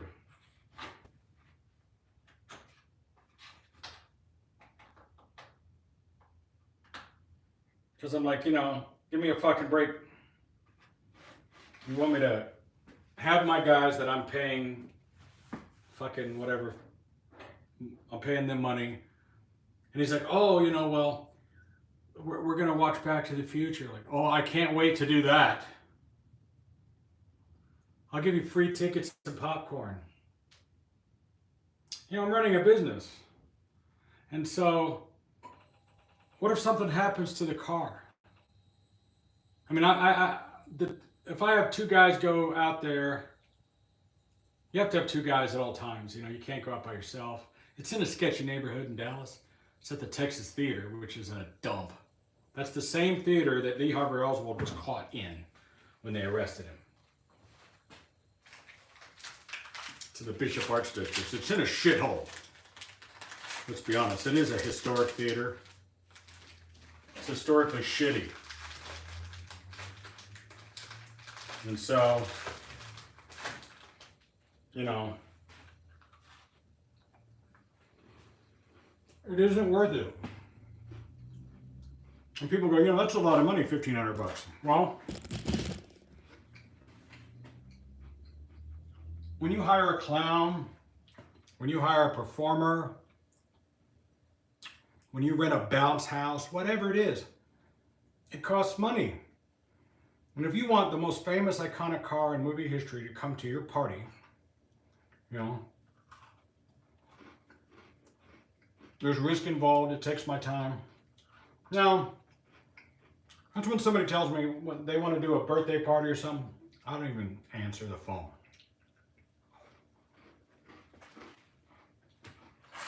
Because nobody wants to pay. And I go, what's the big deal, Bob? It's always the pain in the ass. There's risk involved. And I put a lot of time and effort and money into the car. And I'm risking the car for your party. So when I go do an event, when I do these corporate events, we have protection. You know, we have insurance.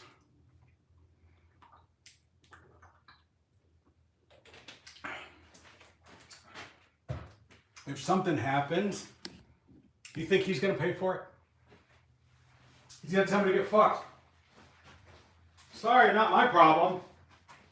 I didn't do that. You know? That's not my problem. Not my fault.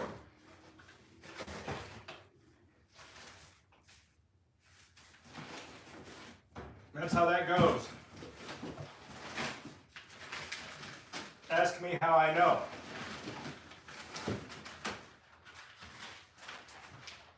I've been through this shit before. And when shit happens, it's on you. So I just haven't replied. And the cool thing about the no response is I never said no. I mean, it's also called ghosting. I ghosted him. He'll get the point. And, you know, he might get butthurt about it. But who gives a fuck? Because somebody that doesn't respect your value, what do you need them for? You don't, what good are they doing for you? He clearly doesn't respect the value. He doesn't see the value. Not my problem. Am I right? And I've learned this negotiation from some of my musician friends and other people. They're like, you know, there's great power in just not responding. Not my problem. You know, it's like,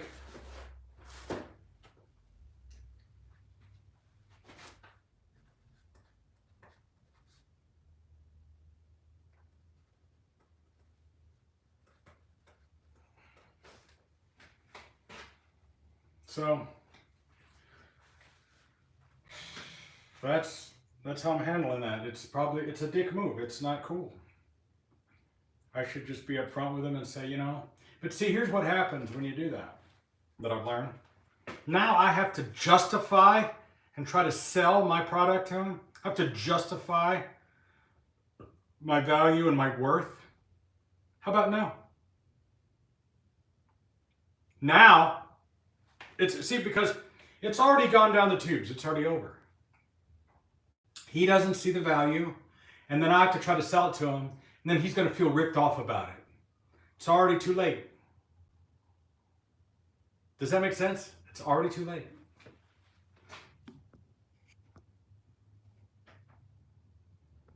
So, you know, yeah, I mean, it's like I'm paying my guys fucking like 25 bucks an hour, whatever, 50 bucks an hour, right? And it's never, like the movie's 2 hours long, but then people are hanging out for an hour before that, hanging out an hour after that, driving there. It's a 4 or 5 hour process. Before they take the car, they're going to wipe it down and clean it, get it ready, right? Then they have to drive through Dallas traffic. Might be raining. Who knows what happens? Then they have to get there, set it up. They have to stand there and watch the car the entire time. They can't go in there and watch the movie. It's fucking 20 degrees outside. Somebody has to stay there and watch the car, no matter what. You can't leave it alone. It's a DeLorean time machine. Then they have to drive it back, risk getting wrecked, getting pulled over. So I got, even if it's just one guy, you know, I'm still spending $300 or $400 just for, and then what's the point? How much do I get out of this? And then I make a few $100. So even if he gives me $500 and I make $200 or $300 out of the deal, like, it's just not worth the risk to take a $150,000 car out to an event. I don't pull that car out very often, and I just don't do shit for free. I just don't. I just made it a policy. You know, I do stuff for Michael J. Fox Foundation if they ask, and certain charities that I know are legit. But otherwise, no, I don't.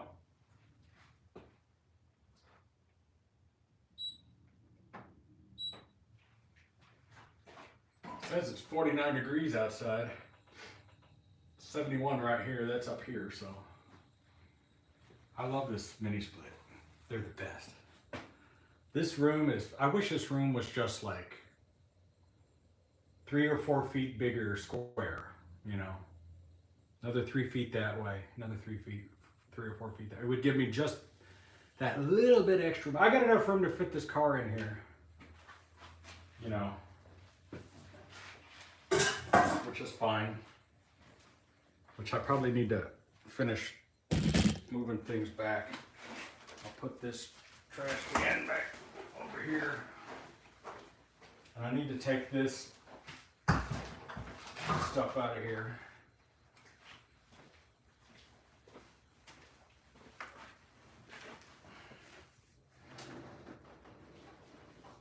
Move it up a little.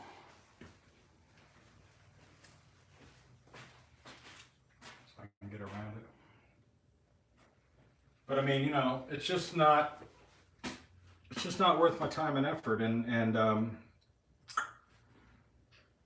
I just don't want to go through that. Oh, come on, man! I thought we were friends, and because, all right, let's be honest. If we were friends, I would have already done it for him for free. We're not friends. The only time I ever hear from this guy is when he wants to use the car. Because we've done business in the past a couple times. Hey, Jerry McCambridge, you let me stay at his house. If he calls me and says, hey, for my birthday party, what would you charge me to bring the car? Jerry, I'm not charging you anything. The car's yours. That's how that conversation goes. I do free shit all the time for my actual friends. You know, like Eric goes, hey, what are you going to charge me to go take your truck? I'm not charging you anything. It's just going to happen. No, you're not paying anything. You understand? I'm gonna wash my hands. Hold on. I wish I had a little sink in here. Bird.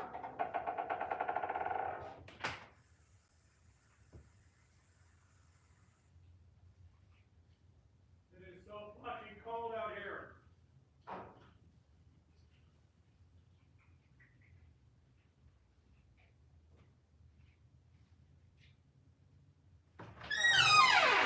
Dude, it's way colder than 49 out there. It's fucking cold. It's gotta, man, it is cold out there. It's only, that's in the warehouse. I'm talking about. Woo! It says it's 49 because I got the remote on top of this thing. Maybe it's catching some of the heat from this. But it's warm in here. I feel wonderful, but ooh, fuck, it's cold out there. Jesus. I might kick it up a little bit more in here. Kick it up to 74. Oh, it is freezing out there. All right. I've been on here all day long. Very happy with the results I've gotten in here today. Says I missed a call. Oh yeah, that's that.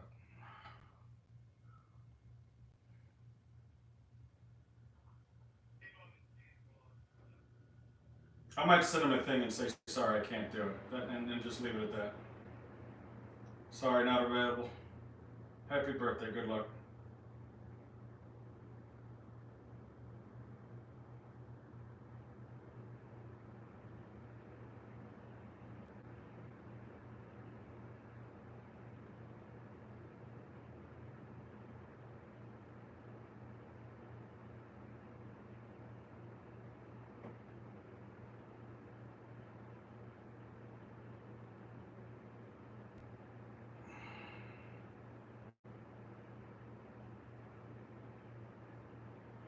Got messages. Hold on.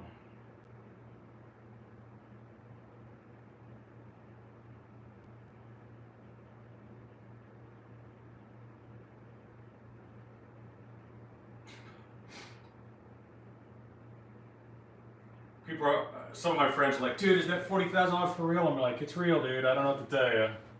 Happened. Spending it. I'm tempted to, like, there's so many times I'm tempted to go to the mall and just buy some shit, go to Louis Vuitton or something. But I'm going to tell you, I haven't done that, not going to do that because I like to watch, sometimes I watch Dave Ramsey. Why is there a Doritos bag on the shelf? A friend of mine that I know, we had this ongoing joke about Doritos, and he made the Doritos with the red suspenders as a joke. It's so inside, it wouldn't make any sense if I even explained it. It was just a thing about Doritos that became our little thing, and it's just an inside joke. It's just not even explainable. So as a gift, when he came to visit, he brought me a bag of Doritos that he dressed up like me. That's it. That's the whole story. It's not that I'm a big fan of Doritos. It's that I made a comment. It was something that he was making, and I said, dude, that looks like a fucking burnt Dorito. And so then every time he would send me a picture of the thing, he'd put a bag of Doritos next to it. That's all. Because he had painted this triangle thing, and it would kind of looked like a burnt Dorito. It was like orange and black, and I just made this dumb comment, and he just ran with it. People do that. That's the whole story. There's nothing to it. Anyway, if you listen to Dave Ramsey, he talks about wealth and whatnot, and so they're saying like people that make $400,000, they're still broke. People make $80,000, they're broke. The reason that people are broke is not because they don't make enough money, usually. I mean, that could be part of it if you don't make any money. But it's because they spend too much money. They go, well, I'm making $100,000 a year. I'm going to move into a place that costs me, $50,000 a year, and then they don't have any money left over. So if I have one major secret to my success, it's that I keep my overhead low. Now, lately, my overhead's been kind of high. But when I moved into this place, I was like, okay, the mortgage is $4,000 a month. Let's say there's another $2,000 worth of bills, $6,000, food, insurance. So based on $10,000 a month spending, $120,000 a year, I was making about $200,000 a year at the time. So I thought, I'm doing $250,000 average. I think that I can totally afford this. So I put $100,000 down. I'd sold my tour bus for $100,000. I sold my old Rolls Royce for $65,000. I sold my Cadillac CTSV for $45,000, which was a mistake. I had some other money saved up, so I had a couple $100,000. And then also I had the equity of that. I owned my home in Dallas, which I thought was probably worth $300,000 or $400,000 or more. And then also owned my building in Dallas, which at the time I figured was worth at least $500,000 back in 2019, 2020. So I figured, I got easily $1 million worth of those two buildings. And this house is $700,000. So if I put $100,000 down, I'm going to owe $6,000. And I'll sell my house first. and then I'll sell the building, and then this place will be paid off, and then I'll just work from here. Part of the reason of buying this place was it would be a smaller, condensed version of my shop, which I realized that out of my 5,000 square feet, we really only use less than 2,000 square feet. We have a 1,000 square foot bay that we build all the cars in, and then we have another 1,000 square foot bay that we do other work in, and then the other 3,000 square feet has just been storage, or we would use one of the bays to paint in or something like that. And I figured, you know, between this little shop room and the 2 bays over there and the other building and this other thing and the other thing, I was like, between all of this space, and I could also build another building over there in that dirt lot. I could build a 24 by 50 warehouse over there pretty easily. Plus have the house. So I was like, you know, I'll just downsize a little, but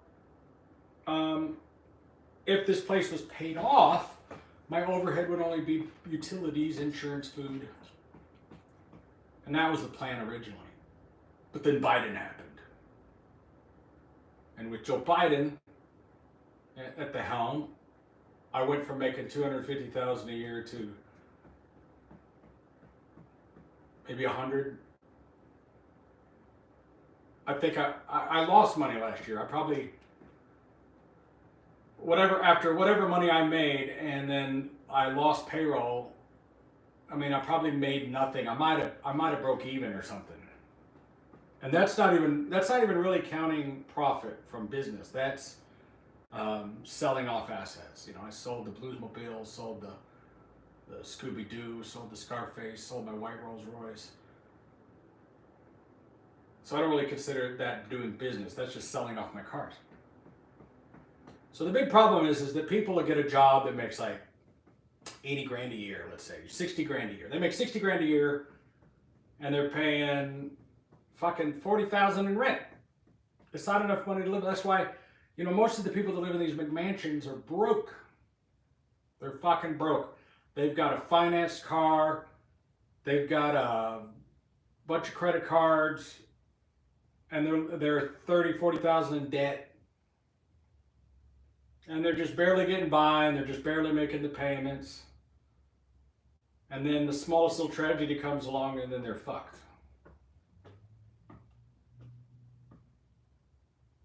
And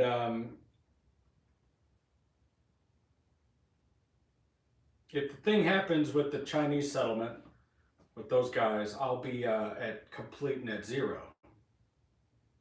All my debts will be paid, and I will be cash positive. And I'll only have to, I'm going to pay off this house. I don't really have any credit card debt because I pay it off every month. And I'll have cash.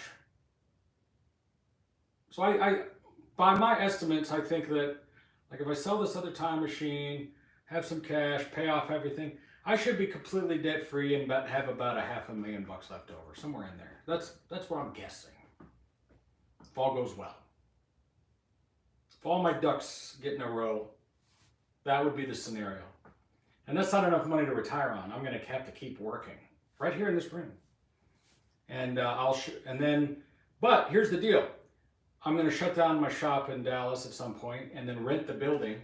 And I think I could probably rent that building for somewhere in the neighborhood of $6,000 to $10,000, depending on how much I can get per square foot, depending on how the market sways. And if I'm completely debt-free here and only have to pay the ongoing expenses, bills, food, insurance, taxes, you know, that'll be no problem. So I'd be able to live off of the money of renting that building, basically. And then anything else that I do would be gravy. My YouTube pays me usually about maybe $2,000 a month. It's not a lot. That's with all of my channels. I mean, the Bobby's Vegas channel barely pays for the meals I eat. Barely.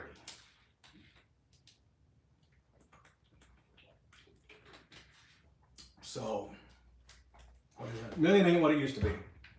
$1 million is not what it used to be in today's world.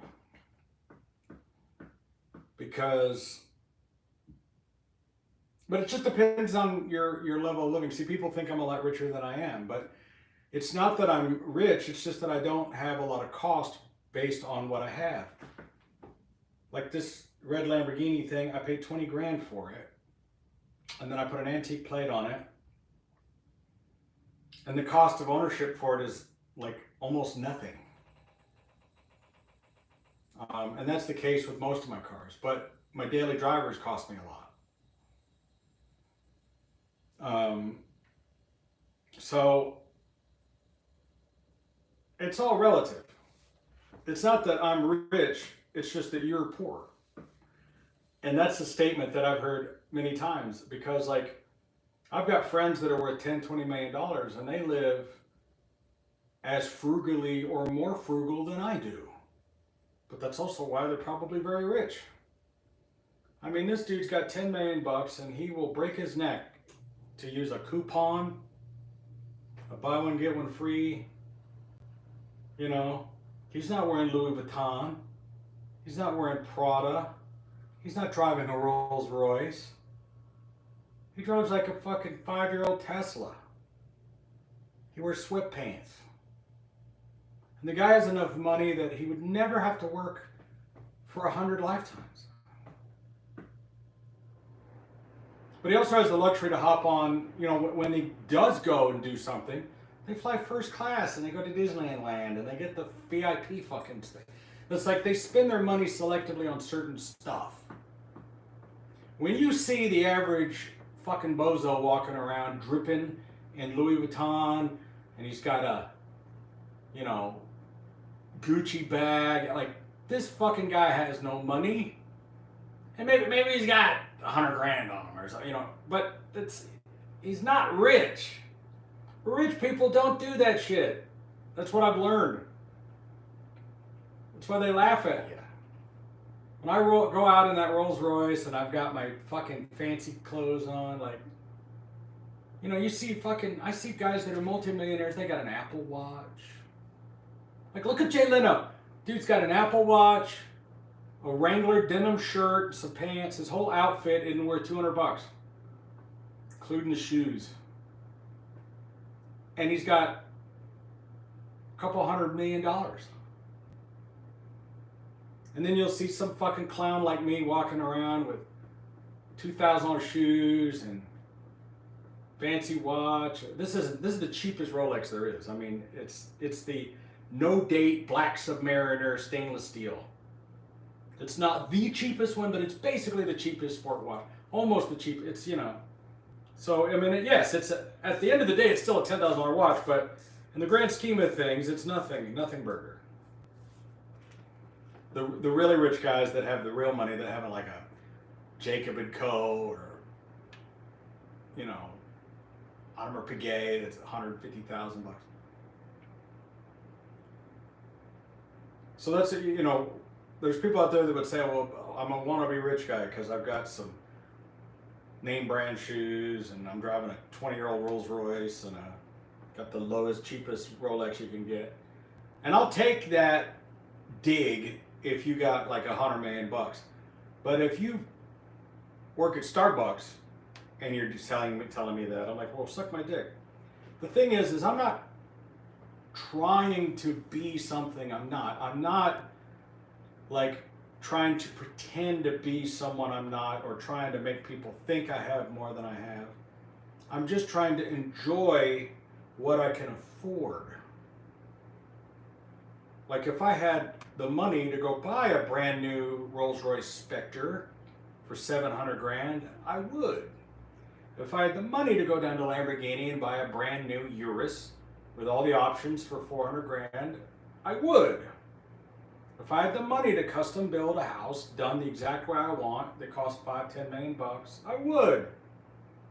If I could have a real Lamborghini Countach sitting here, I would 100% go on, bring a trailer or call up Curated and buy one for 800 grand, and it would be fucking sitting right here or it would in my garage, and I would still be tinkering and working with it and taking the door apart. If this was a real 1989 Lamborghini Countach, I would not hesitate to take the fucking door apart and fix the door lock, even if I had the money. So I'm just doing what I want to do with what I can afford.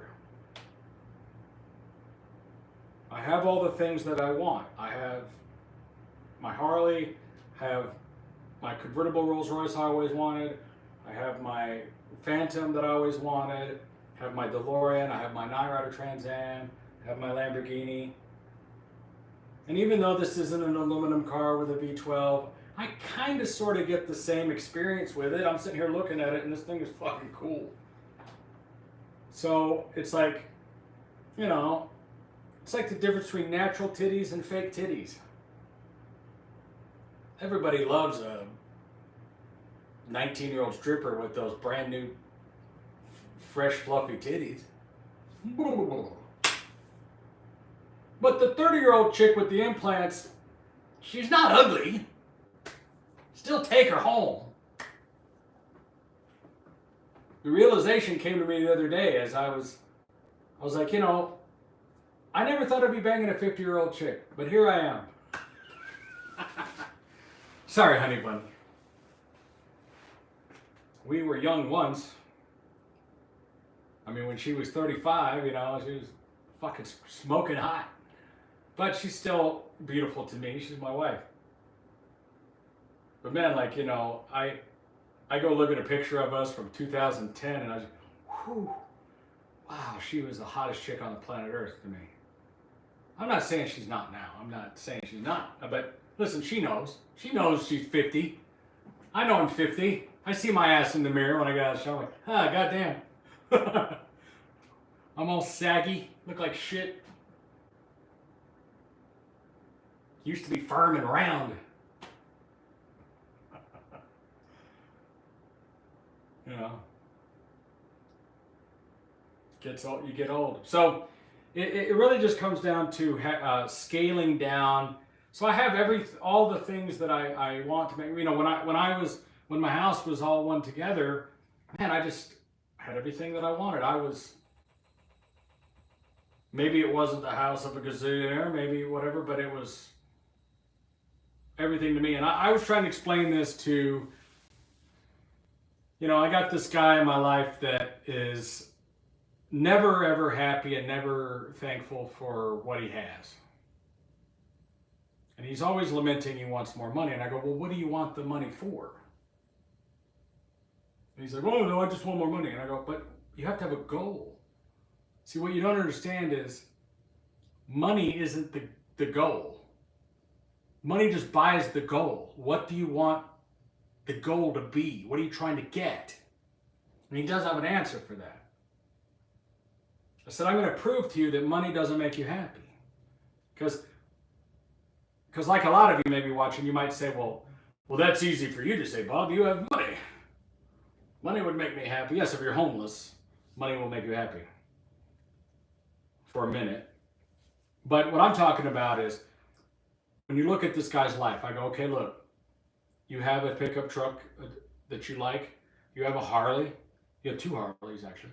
You have a nice car. You have a job working, well, he's one of my employees. I said, dude, you have a job working on all the things you dreamed about. You work on DeLorean time machines, Knight Rider, Ghostbusters, the A-Team, everything you dreamed about as a kid. That's your job. You have a big TV at home, an Xbox, cat, microwave. You got your own place, right? You have a scaled down version of everything that you could want. You got guitars, an amp, you got a drum set, you got everything that you wanted. So let me ask you, if you had a brand new truck, would that really make a difference in your life? Would it be nicer than, you know, a nicer one than you got, shiny paint? Would it really make you happy? If you had a brand new Harley instead of the one you have, is it really going to change things? Or you got a 65-inch TV. If you had a 75-inch TV, would that really make you happy? Would you really be fulfilled? See, he doesn't understand how to be happy. That's his entire problem. If you're, you know, I was tickled pink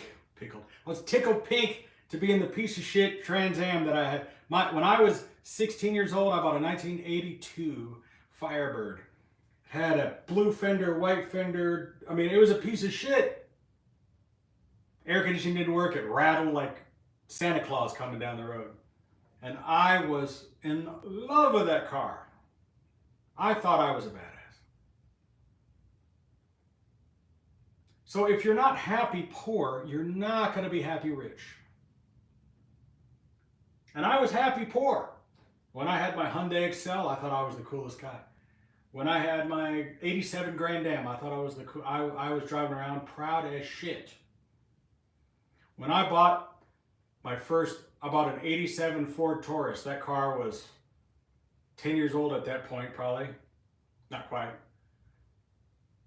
Gold with a tan interior. Had the green digital dash, air conditioning, air in bladder seats. Man, I thought I had moved up in the world. I had air conditioning and cruise. I was like, wow. I was so impressed with shit like when you open the glove box, there was a light in there, or you open the trunk and there was a light. I was like, wow, so cool.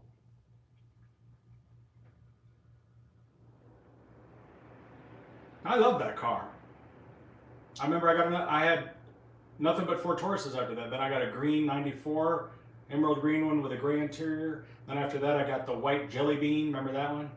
These were all wagons, by the way, so it was white with a gray interior. I drove that car for a long time. Then I got the Dodge Magnum. I remember when I got the Dodge Magnum, 2005. That car was like 30 grand. That was the most expensive car I ever bought.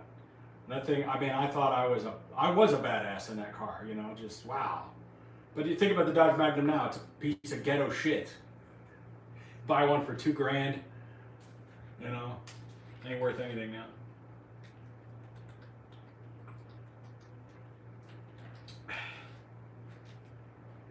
But the point is if you're not happy broke, you're not going to be happy rich. I'm the same guy I was when I was broke. I just have more crap.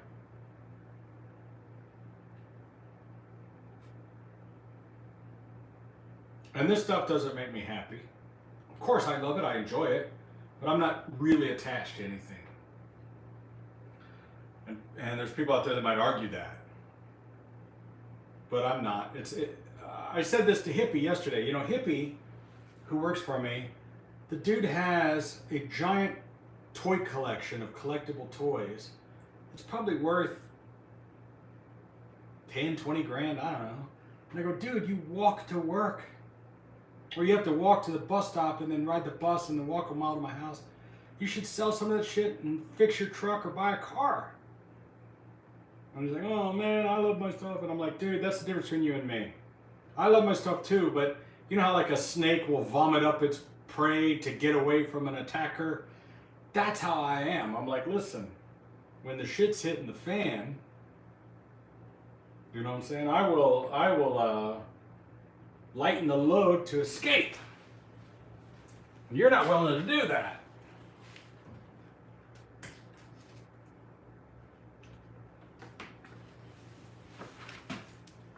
He hasn't learned that, Les.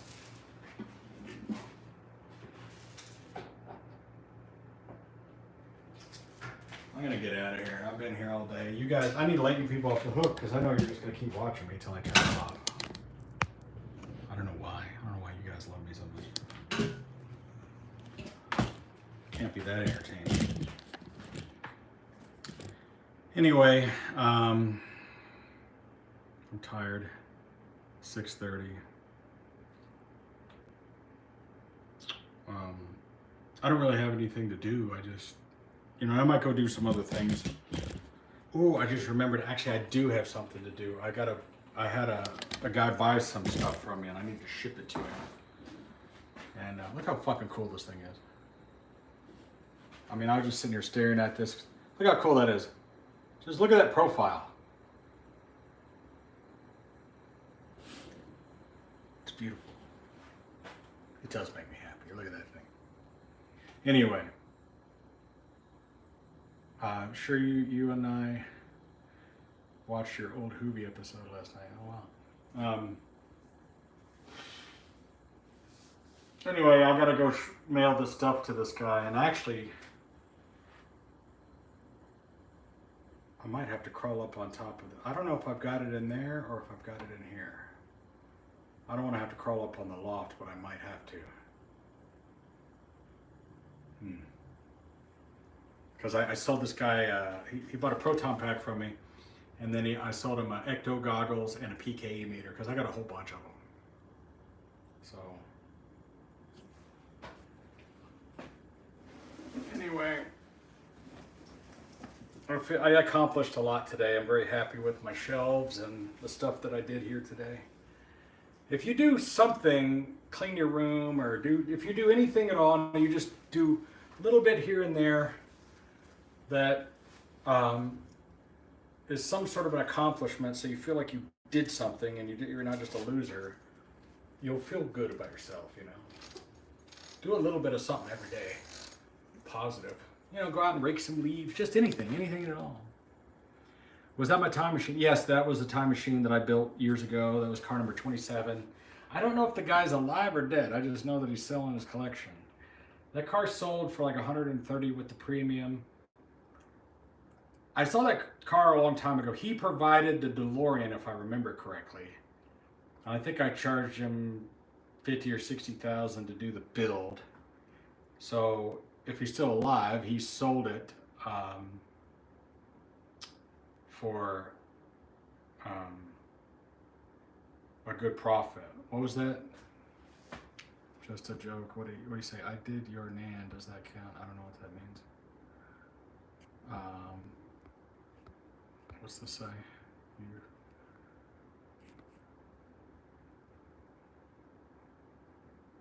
A 67 Impala SS is happy. Huh.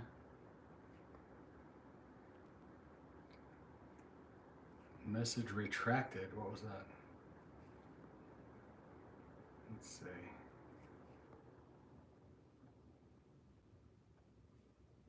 You should be worth 50 million before buying a 700,000 car. I don't know if that's the correct math, but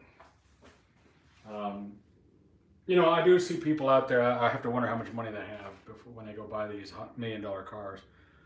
I don't know if I could ever spend I don't know how much money I'd have to have before I'd be comfortable spending $1 million on a car. You know. But a good portion of my net worth is definitely in cars. This is true. Like, you know, because every once in a while I'll add up my cars. Let's start with this building right here. I'll add up my cars right now. Let's see. This car's worth, I'd say, 25 grand. The Night Rider's worth, I'd say, 40.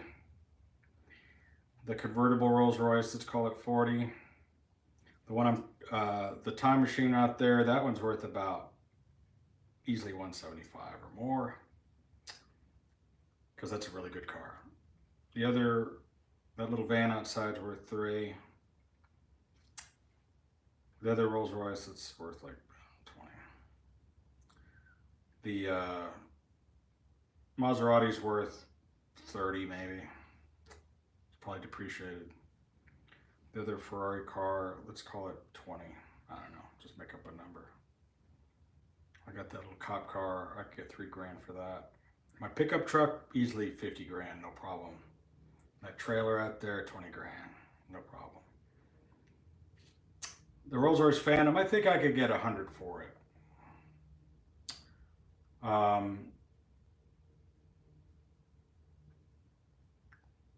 I got another DeLorean time machine in Dallas. It's worth 150. I got that other Trans Am. When it's finished, it'll be worth 50. Oh, my Sprinter van. I don't know. It's worth 5 grand. I got a little HHR car. It's probably worth 3. What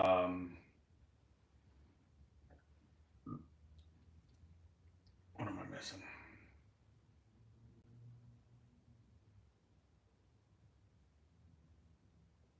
I don't know. My Harley's probably worth 2 grand. It's fucking old. So all of those together, 736,000. So just off the top of my head, I have $750,000 worth of cars, somewhere in there. So you take that plus my house is worth like $1 million. And then my building's worth at least 800 because I've been offered that. You know, so that's 1.8 million. No, that ain't right because it's missing the other.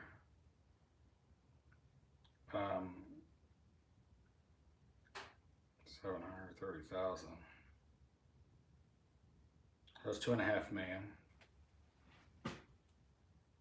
So, on that shit that I own. So I was talking about this with a friend of mine. I was like, does it make you a millionaire? Do you have to have $1 million cash to be called a millionaire?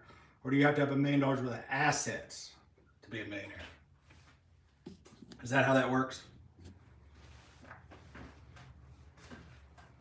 So if it's based on assets and not cash, then I'm worth, $2.5 million, something like that. I don't have $1 million cash. No. I don't even have the 40 that I won yet. It's all, half of that's gone. So yeah, it's an interesting way of looking at things. So, if I sold everything I own and just had nothing but my pants on, I'd have a couple $1 million. But what would I do with a couple $1 million? I'd just spend it on the same exact shit. So what's the point? So again, it's not the money, it's what you do with the money. And if you already have what the money would buy, then you don't need the money and you're already rich.